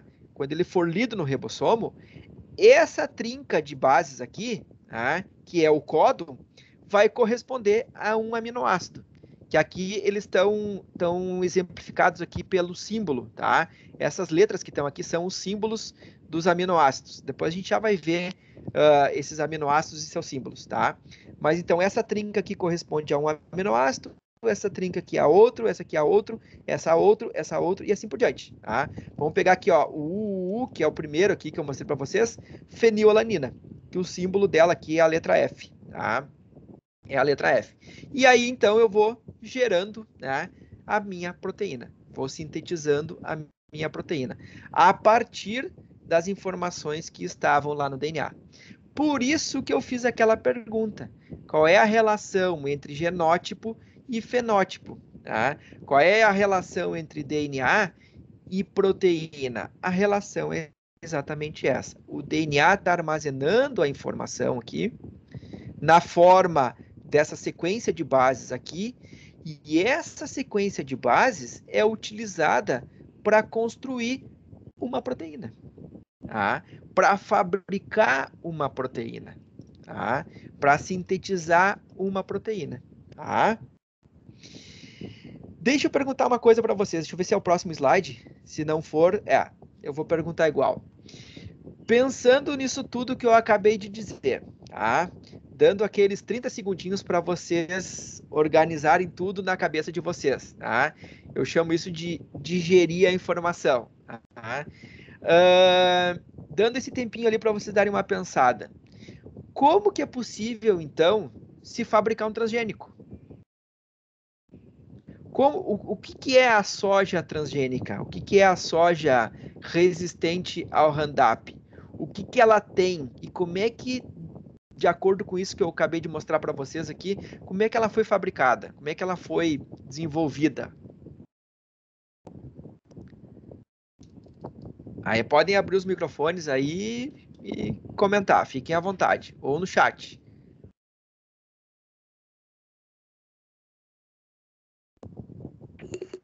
Professora, tem a Oi. história de que os genes que vão para a soja são de alguns insetos, né? Tem uma coisa assim, consegue fazer transgenia de alguns... São de uma bactéria de solo. Uma bactéria de solo. Uma bactéria de solo. É do Mycobacterium. É o Marcos, né, que tá falando? Isso. Isso, tá. São de uma bactéria de solo. Tá, perfeito. Tua colocação tá correta. Mas são os genes de uma bactéria de solo. Pode falar. Eu tinha ouvido falar que tinha uma transgenia que era com... não lembro qual era o inseto agora, mas acho que era um grilo, né? Que eles tinham pego um gene de um grilo para tentar botar na soja. Essa eu não vi, mas é possível? Fake é news, possível. será? Na verdade, transgenia tu pode fazer de qualquer animal para qualquer, aliás, de qualquer organismo para qualquer organismo. Tá? Por isso que é transgenia. Tá? O nome transgênese, tá? Ela vem justamente de levar o gene de um organismo, de uma espécie, para outra espécie. Por isso que é trans. Ela é transversal. Tá? É uma troca transversal. Não é da mesma espécie para a mesma espécie, é de espécies diferentes. No caso da soja resistente ao Roundup, tá? É um gene de uma bactéria de solo, que é o Mycobacterium. Essa do grilo eu não vi, mas vou procurar. Vou ir atrás dela para dar uma olhada, porque eu fiquei interessado agora para saber qual gene, que característica que eles estão buscando nesse inseto para levar para a soja. Tá? Vou dar uma olhada assim e, se for o caso, trago na segunda-feira para vocês. Mais alguém? Deixa eu ver, o Vitor colocou aqui. Acho que elas são mudadas geneticamente para formar determinadas proteínas. Exatamente. Fala, Laura. Então, até onde eu entendo, se retira, né, se isola o gene de um organismo que tu deseja que o outro organismo manifeste aquela característica, e daí, num processo bem complexo, né, com uma ganzinha, assim, tu insere esse gene desejado no gene da espécie que tu quer que manifeste a característica daquela outra espécie. Exatamente. Exatamente. Na verdade, assim, ó, todas as respostas que vocês deram aqui estão corretas. Tá? O João colocou ali, retirar o gene de um organismo e colocar em outro. Perfeitamente. Tá? Isso é artificialmente, isso é feito em laboratório. Tá? Mas qual é a grande ideia por trás da transgenia? Bom, se há muito tempo já se sabia, já se conhecia, né, que existem bactérias no solo que degradam o Roundup, degradam, né, o glifosato. Tá? Eu vou falar em glifosato em vez de falar Roundup, porque Roundup é a marca. Tá? É que nem Band-Aid. Band-Aid é a marca, né? Mas enfim. Vamos falar o princípio ativo, que é o glifosato. Tá? Quando a gente aplica o glifosato na lavoura, tá? Ele parte cai sobre a planta e parte cai no solo. A que cai no solo tem bactérias que são sensíveis a esse glifosato. Então, elas desenvolveram ao longo, né, da seleção natural, vamos dizer assim, porque é uma seleção artificial feita pelo agrônomo, né? Eles desenvolveram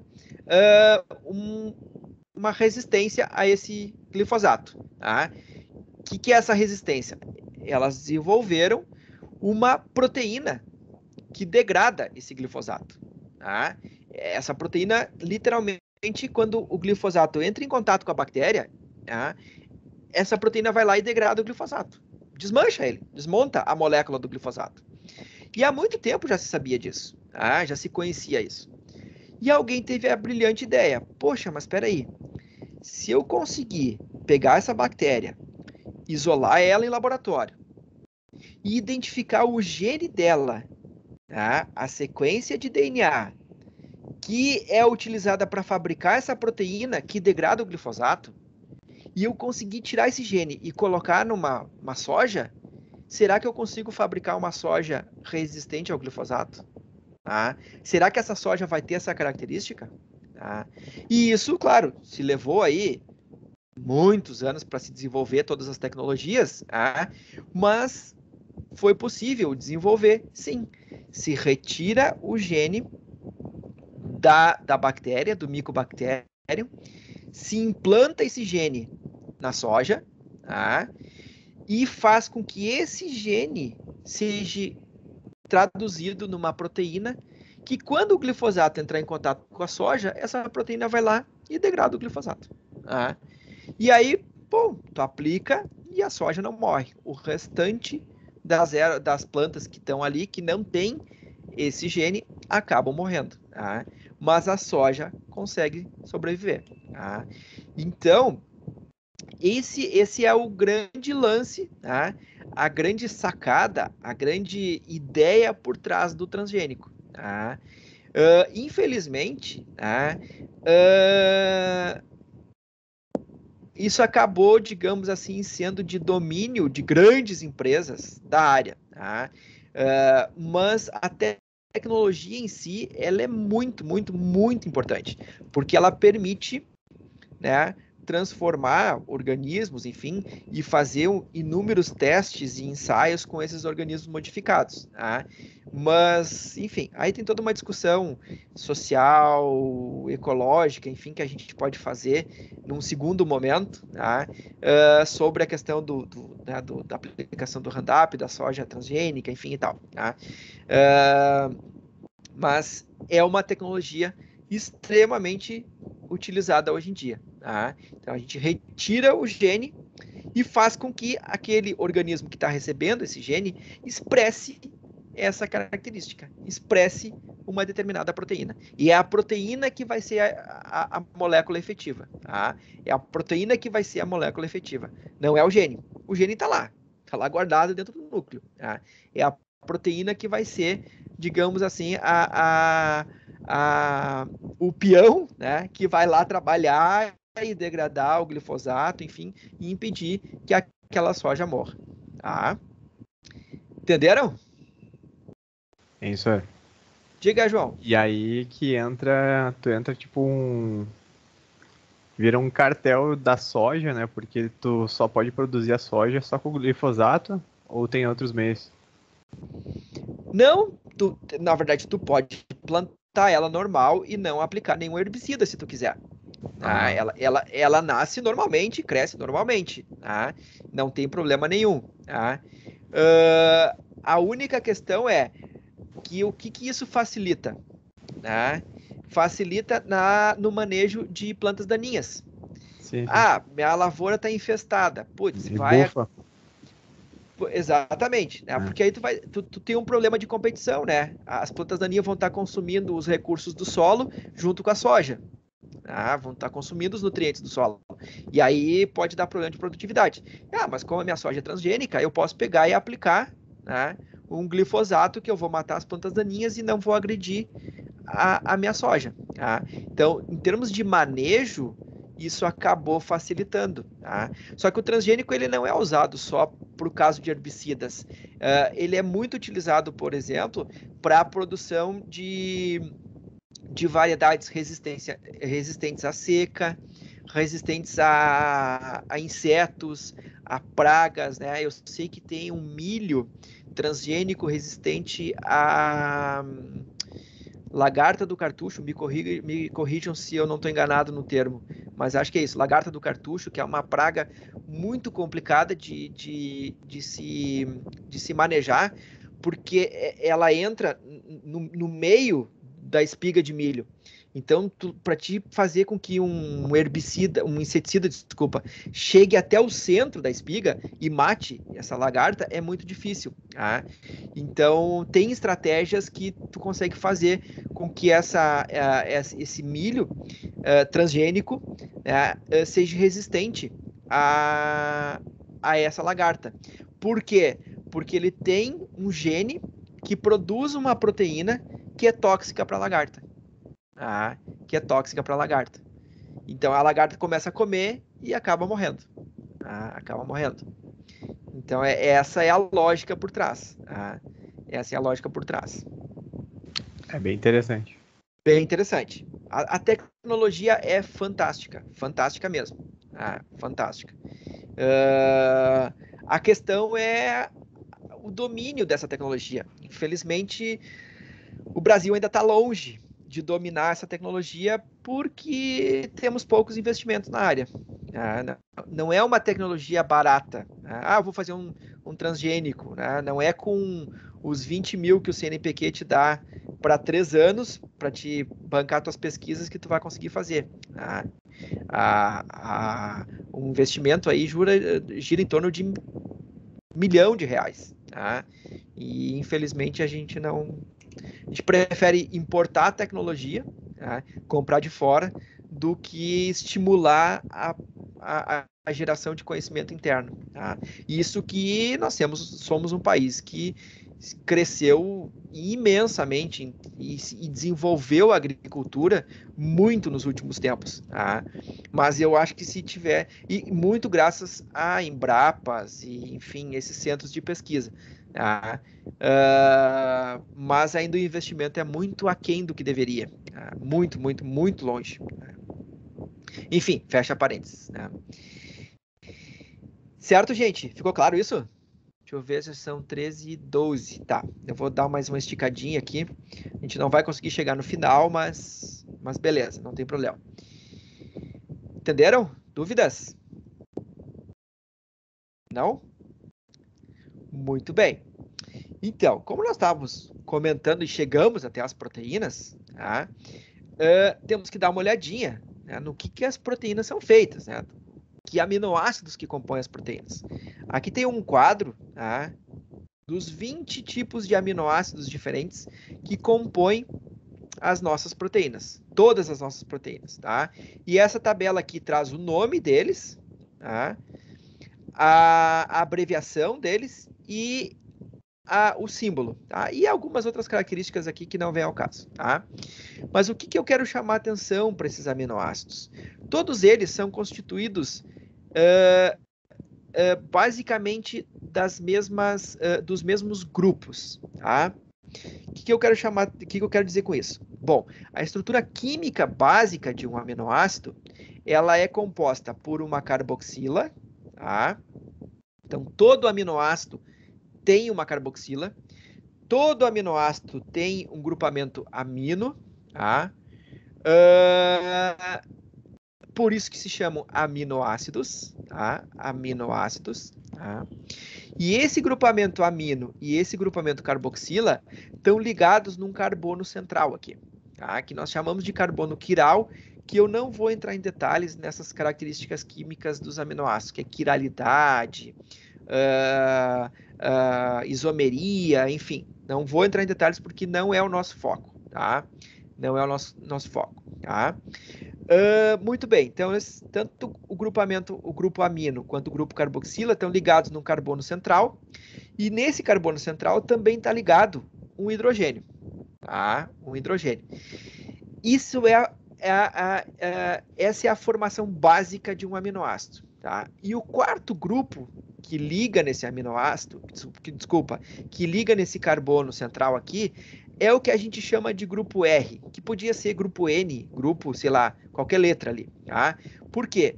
Porque essa molécula que vai grudar aqui, que vai fazer essa quarta ligação, é justamente a molécula que diferencia um aminoácido do outro, tá?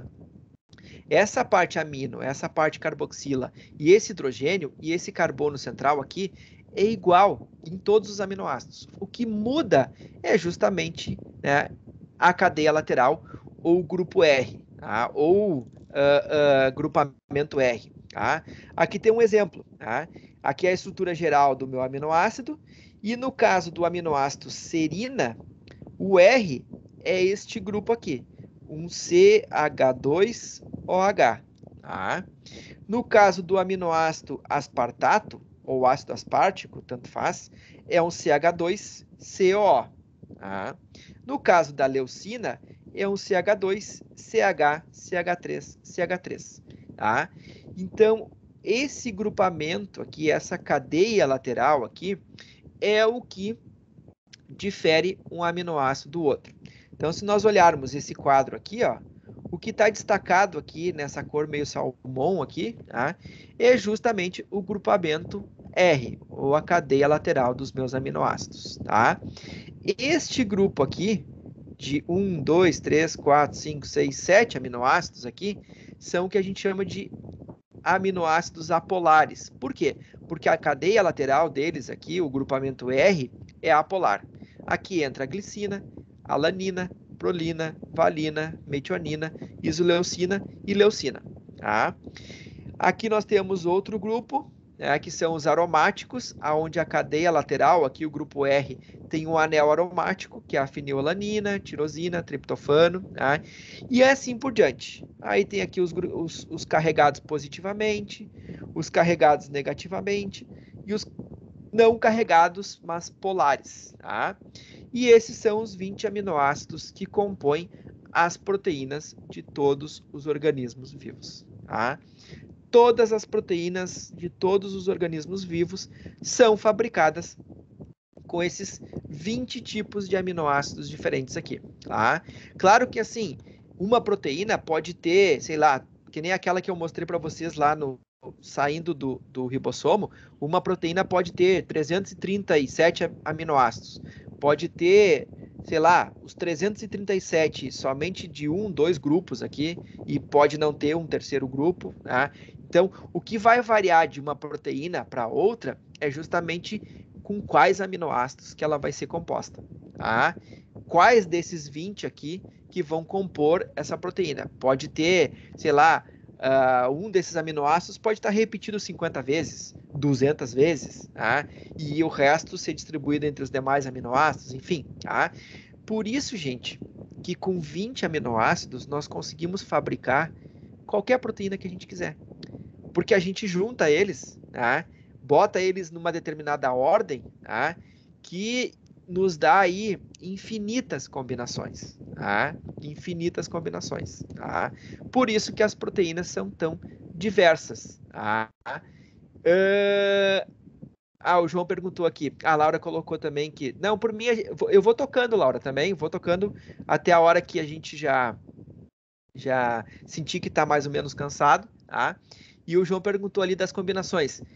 Infinitas combinações, João. Porque pensa no seguinte, tu tem 20 tipos de aminoácidos que podem ser combinados entre si num número infinito de combinações, tá? Porque eu posso ter, por exemplo, uma proteína com 200 aminoácidos, uma com 201. Eu posso ter duas proteínas com 200 aminoácidos e elas serem completamente diferentes. Por quê? Porque numa eu vou usar todos esses aminoácidos, outra eu vou usar todos, mas eu vou ter, por exemplo, sei lá, alguns deles ali vão estar repetidos 20 vezes, 30 vezes, tá? Então, assim, é impossível prever, tá, quantas combinações existem, tá? Não tem como, é infinitas combinações, tá? E isso é uma explicação do porquê que as proteínas têm tantas funções no nosso organismo. Porque eu posso fabricar proteínas das mais diversas formas e, consequentemente, elas vão ter diversas funções. Tá? Diversas funções. Tá? Então, por isso que o DNA já é mais limitado, porque eu tenho 4 nucleotídeos. Né? Eu tenho guanina, timina, citosina e adenina. Tenho 4 nucleotídeos que eu posso combinar, né, de várias maneiras. Tá? Mas ele não me dá toda a infinidade de combinações que os aminoácidos me dão. Tá? Então, por isso que as proteínas são, de longe, né, as macromoléculas mais importantes nas nossas células. Tá? Todas as funções celulares dependem das proteínas. Tá? Nesse exato momento, gente, para vocês estarem escutando o que eu estou falando e compreendendo o que eu estou falando, os neurônios de vocês têm milhares de proteínas funcionando lá para codificar essas informações. Tá? O som que vocês estão escutando é codificado em proteínas que estão trabalhando no ouvido e estão levando essa informação até o sistema nervoso de vocês. Parece uma loucura, mas é bem isso mesmo. Tá? A nossa musculatura só contrai porque tem proteínas ali que fazem a contração muscular. Tá? Uma planta só cresce porque tem proteínas que vão dizer para as células que elas têm que se dividir e têm que crescer. Tá? Então, tudo é controlado por proteínas. Tudo. Todos os processos celulares que vocês possam imaginar são controlados por proteínas. Tá?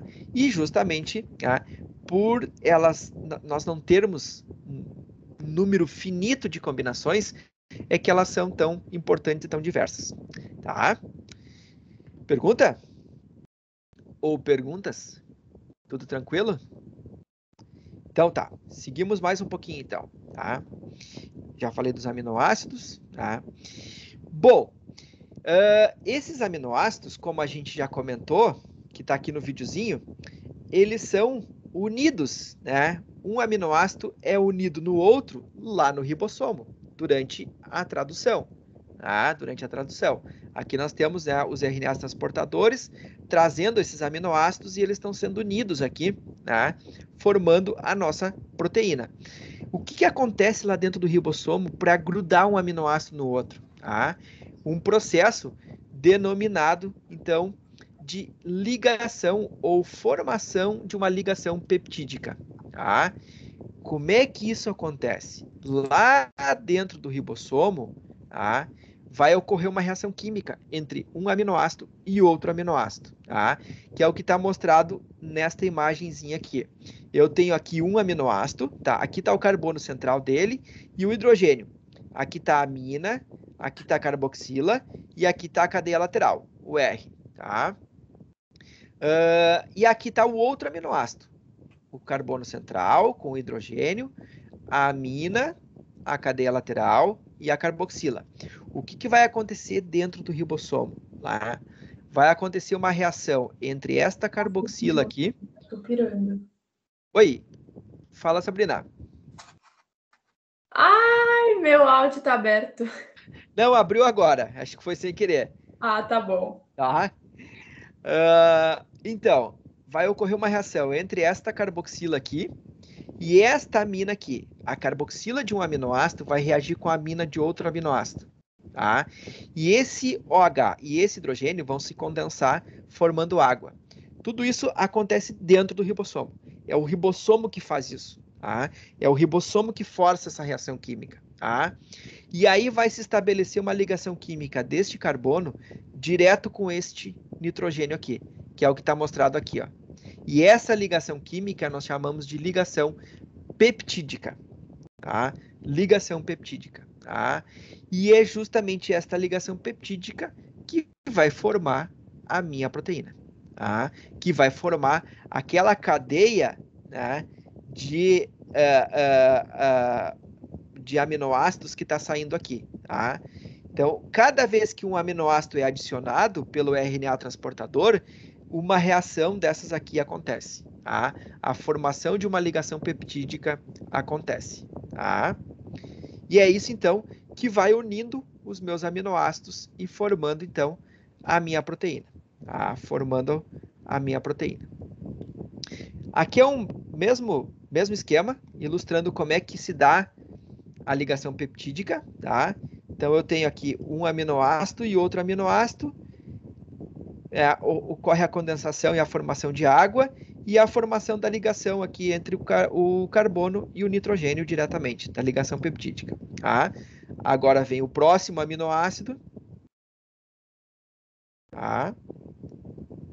E a carboxila deste aqui reage com a amina deste aqui, condensa, forma água e forma então a ligação peptídica. Ó, tá? Aí vem o próximo, e o próximo, e o próximo, e o próximo, e o próximo, e o próximo, e assim por diante, tá? E eu vou formando o que eu chamo aqui de cadeia polipeptídica, tá? Ou proteína propriamente dita, tá? Então, é isso que acontece dentro do ribossomo, tá? É isso que está acontecendo dentro do ribossomo. Uma ligação química entre um aminoácido e outro para formar a minha cadeia polipeptídica, a minha proteína. Tá? Aqui eu tenho um exemplo desta cadeia polipeptídica. Aqui eu tenho um aminoácido, tá? Com a sua ligação peptídica, outro aminoácido com outra ligação peptídica, outro aminoácido com outra ligação peptídica, outro aminoácido com outra ligação peptídica e outro aminoácido, tá? E aqui em rosa as cadeias laterais desses aminoácidos, tá? Então, cada um aqui com a sua cadeia lateral. Aqui eu tenho um aromático, aqui eu tenho a glicina, aqui eu tenho a alanina, aliás, desculpa, aqui eu tenho a alanina, aqui eu tenho a fenilalanina, tá? E assim por diante, tá? Formando, então, aqui o meu polipeptídeo, ou a minha proteína, tá? E notem o seguinte, gente, a minha proteína sempre vai ter uma extremidade amino e uma extremidade carboxila, tá? Que a gente chama de carboxi terminal e amino terminal, tá? Que é justamente, né, as duas, a amina e a carboxila que vão ficar livres lá na ponta, tá? O resto aqui, né, das carboxilas e das aminas estão envolvidas aqui na ligação peptídica, tá? Muito bem. Até aí tudo beleza, gente? Então vamos lá. Mais uma vez a nossa síntese proteica aqui, mostrando, né, o ribossomo sintetizando a minha proteína, fazendo essas ligações peptídicas, tá? Mas o que eu quero que vocês observem é que essa proteína que está nascendo, ela não é linear, ela não é uma fita de aminoácidos, tá? Ela é uma coisa tridimensional, uma coisa boa, né? É um bioquímico falando coisa chega a dar tristeza, assim, tá? Brincadeira. Mas ela tem uma forma tridimensional, tá? Ela tem uma forma, tá, tridimensional, tá? Então, vamos ver essa forma que está sendo construída aqui, tá? Ela tem um formato aglutinado, né? Enovelado. O termo técnico para isso é enovelado. Tá? Ela se enovela. Aquela cadeia linear, ela se enovela, se enrola. Tá? Ela vai se enrolando. Tá? Então, a conclusão que nós podemos chegar é que a minha proteína não é linear. Tá? Ela não é uma cadeia linear de aminoácidos. Ela é uma coisa tridimensional. tá? Ela tem uma estrutura tridimensional, tá? Ela tem uma forma tridimensional. E essa forma tridimensional, gente, é o que determina a função da minha proteína. Tá? Um canal, aquele canal que eu falei para vocês por onde o RNA mensageiro sai, tá? Ele só tem a função de canal porque ele tem aquela forma, aquela proteína tem aquela forma de canal. Tá? Se ele não tivesse aquela forma, ele não teria aquela função. Tá? E a estrutura das proteínas, né, ou a estrutura de todas as proteínas, ela pode ser estudada em 4 níveis distintos, que é o que nós vamos discutir. Tá? Nós temos o que a gente chama de estrutura primária, tá? O que nós chamamos de estrutura secundária, deixa eu arrumar o fio do meu fone aqui, tá? Estrutura terciária e estrutura quaternária. São 4 níveis de organização que essa minha proteína possui, tá? Então, são os 4 níveis daquele aglutinado que eu mostrei para vocês ali, tá? A gente pode estudar em 4 níveis hierárquicos de organização estrutural das proteínas, tá?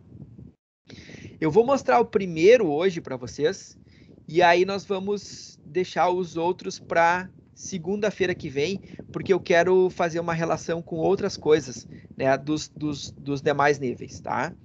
O primeiro nível, que é aqui o determinado, é o que é chamado de estrutura primária, é o seguinte, tá? Se eu pegar e dizer para vocês a sequência de aminoácidos que compõem a minha proteína, simplesmente dizer para vocês, olha, o aminoácido número 1 é a lisina, o 2 é a valina, o 3 é a fenilalanina, o 4 é a glicina e assim por diante, tá? E chegar até o último aminoácido aqui, simplesmente dizer qual é a sequência de aminoácidos, isto é a estrutura primária da minha proteína, tá?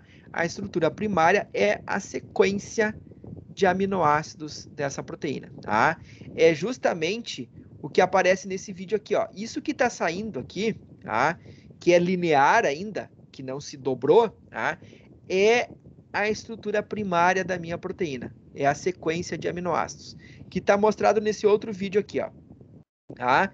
Aqui tem um áudio aí, tá? Essa cadeia, deixa eu voltar aqui e parar. Opa, agora fiz uma cacaca aqui. Deixa eu pausar esse aqui. Essa cadeia em vermelho aqui, ó, é justamente a cadeia de aminoácidos da minha proteína. Ela ainda não se dobrou totalmente. Ela vai se dobrar agora. Tá? Ela vai sofrer o dobramento dentro de um componente celular que eu vou comentar um pouquinho mais para frente para vocês. Tá? Agora sim, quando ela sair daqui, ela vai estar dobrada, vai estar na sua forma, tá? Dobrada. Mas antes, aqui no início, ela estava na sua forma linear. Essa forma linear é a estrutura primária. Tá? Aqui do lado tem uma imagem de uma proteína real. Tá? Isso aqui eu peguei num banco de dados, que depois eu vou mostrar para vocês. Tá? Aonde eu tenho aqui os aminoácidos identificados aqui pela sigla, pelo símbolo deles. Tá? Então, aqui a metionina é o primeiro, tá? E vai até o 10, depois do 11 ao 20, do 21 ao 30 e assim por diante. Essa proteína aqui tem 580, 581, 582 aminoácidos, tá? E aqui está a sigla, o símbolo de cada um desses aminoácidos. Essa sequência de aminoácidos aqui, tá? É a estrutura primária da minha proteína, tá? É a estrutura primária dessa minha proteína, tá? Então, simplesmente a sequência de aminoácidos, tá? Essa sequência de aminoácidos é a estrutura primária da minha proteína, tá? Muito bem. Tá? Essa é a estrutura básica, primeira estrutura, é a estrutura mais inicial pela qual eu posso estudar as proteínas. É a estrutura primária, tá? Deixa eu fazer uma pergunta para vocês, tá? Antes de mostrar esse vídeo aqui. Bom, vou mostrar esse vídeo aqui para vocês, tá? Da estrutura primária. Então, olha só. Aqui está uma proteína com a sua sequência de aminoácidos, tá? O que está em branco aqui, ó, tudo que está para fora aqui, em branco estão destacados alguns só, mas todas essas coisas que estão para fora aqui são as cadeias laterais dos meus aminoácidos, tá? Então, deixa eu soltar o vídeo aqui, ó. Tá?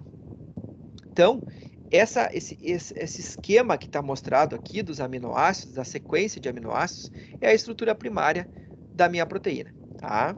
Aqui estão as cadeias laterais, então todas essas projeções laterais aqui da cadeia principal são as cadeias laterais dos meus aminoácidos. O grupamento R, aquele que a gente comentou mais ali no início. Tá? Então, tem várias formas de eu representar essa estrutura primária. Uma delas é assim, como vocês estão vendo aqui. Tá? E a outra, deixa eu ver se o vídeo vai mostrar. Ou eu tirei, acho que eu tirei a parte do vídeo que ele representa. Vamos ver. Tirei, tudo bem, não tem problema. Tá? Depois eu mostro para vocês. Tá? Isso aqui é a estrutura primária, tá, da minha proteína. Eu posso representar dessa maneira, tá? Ou posso simplesmente representar cada aminoácido aqui como uma bolinha, como isso que estava mostrado aqui, ó. Tá? Como isso que está mostrado aqui. Tá? Essa é a estrutura primária das minhas proteínas. Tá? Deixa eu sair daqui agora, deixa eu sair da apresentação e entrar no meu navegador aqui para mostrar uma coisa para vocês. Tá? Tem uma base de dados que vocês podem consultar, ela é pública, tá? Que se chama Protein Data Bank, tá? Ou banco de dados de proteína. Tá? Se vocês botarem no Google, Protein Data Bank, vai aparecer esse endereço aqui, ó, RCSB.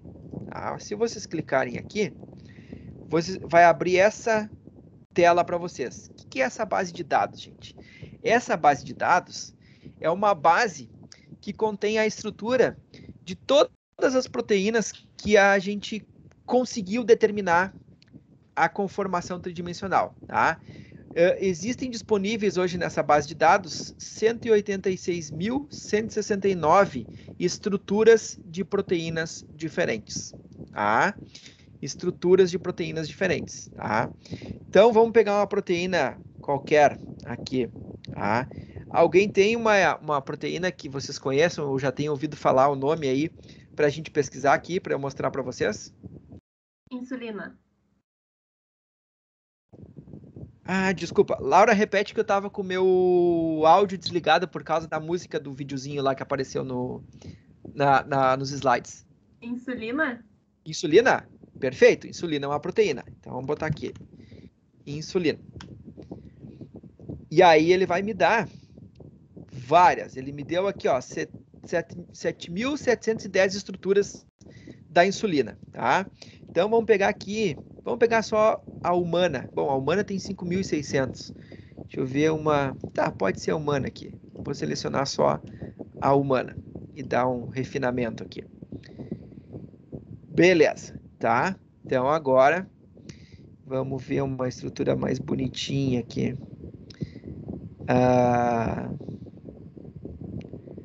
Tá, pode ser essa primeira aqui.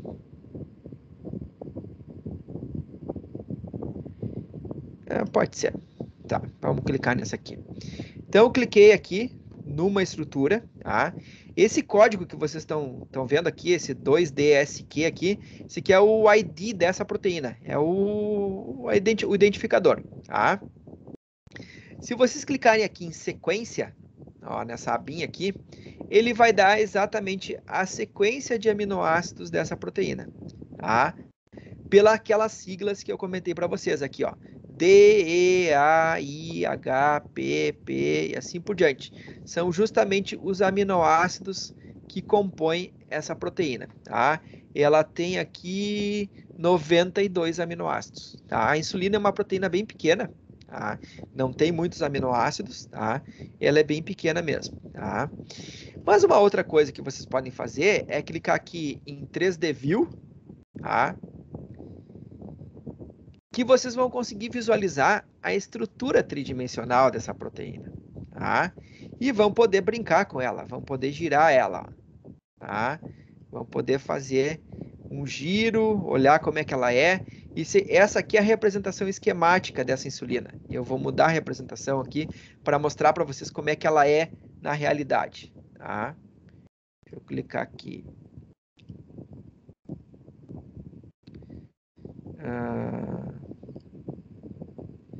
E por que não me permite?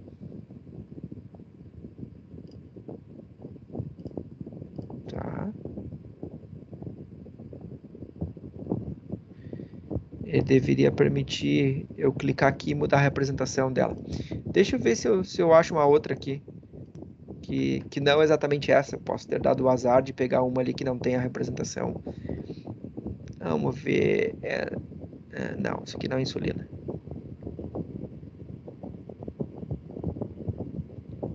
Aqui.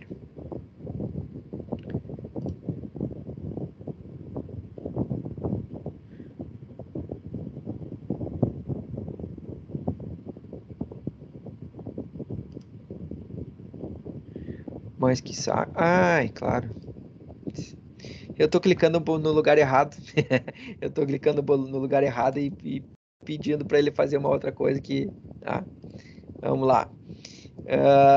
Vou mudar a representação dela aqui. Vou botar a superfície molecular. Que aí vocês conseguem ver ela na sua conformação tridimensional. Agora sim. Agora tá bonitinho. Tá? E aí vocês conseguem girar. Tá? Aqui tá um pouquinho lento por causa da minha conexão, que eu tô com o Teams, com tudo funcionando aqui, tá? Mas ela é mais rapidinha. E quando vocês passam o cursor aqui por cima, ó, vê que é destacado uma região. Cada regiãozinha dessa aqui é um aminoácido da sequência primária da minha proteína, que está sendo destacado aqui em cima, ó, gente. Deixa eu subir um pouquinho. Ó, aqui, ó, tá? Essa sequência que está aparecendo aqui, ó, são os aminoácidos. Conforme eu clico aqui, ó, ele destaca o aminoácido em rosinha lá em cima, ó. Tá? Ele destaca qual é o aminoácido que está naquela posição ali. Tá? Então, isso é uma base de dados, hoje em dia, muito utilizada. Tá? O Protein Data Bank tem inúmeras estruturas de inúmeras proteínas. Tá? Muitas empresas da área agrícola pesquisam aqui, tá? Porque, na verdade, assim, ó, dando um spoiler já da, sei lá, semana que vem, na outra semana, tá? A propósito, dando outro spoiler. Lembra quando eu perguntei para vocês como que vocês imaginam que os agrotóxicos agem? Como é que vocês imaginam, ou qual é o alvo? Vamos mudar a palavra agora, vamos usar uma palavra chique, assim. Qual é o alvo molecular dos agrotóxicos dentro de uma célula? Quem que vocês acham que o agrotóxico vai lá e vai, bloquear para causar uma desorganização total na minha planta, ou no meu inseto e levar ele à morte? É no DNA? A Laura já respondeu ali, proteínas, tá? Proteínas, gente, por quê? Porque as proteínas são as macromoléculas que expressam as nossas características. Então, quando o glifosato mata uma planta, é porque ele inibe uma ou mais proteínas dentro dessa planta. Ele vai lá e bloqueia. Tá? E aí vocês já podem pensar na sacada. Uma indústria como, por exemplo, a Monsanto, que desenha moléculas químicas para matar determinados organismos, isso aqui é um prato cheio, porque aí eu tenho a minha proteína-alvo. Eu vou ali agora e peço para um químico desenhar uma molécula que se encaixe nessa proteína e iniba ela. Tá? Iniba ela. E aí o cara vai lá e desenha 3, 4, 5, 6 moléculas diferentes, sintetiza e eu testo isso no laboratório. Olha só, dessas 5, tem uma aqui que inibiu muito aquela minha proteína. Tá? Agora eu vou para campo, então, e vou testar isso em cima da minha cultura. Tá? E vou ver como é que isso se comporta. Tá? Isso é um dos exemplos da aplicabilidade desse tipo de base de dados. Tá? Aqui tem mais milhares de informações, gente. Milhares de informações que vocês podem explorar. Mas, para a nossa aula, tá? A estrutura tridimensional das proteínas é uma coisa que a gente vai utilizar um pouco essa base de dados. Depois eu posso botar o link para vocês no Moodle ali, tá? E colocar mais algumas informações ali para vocês pesquisarem.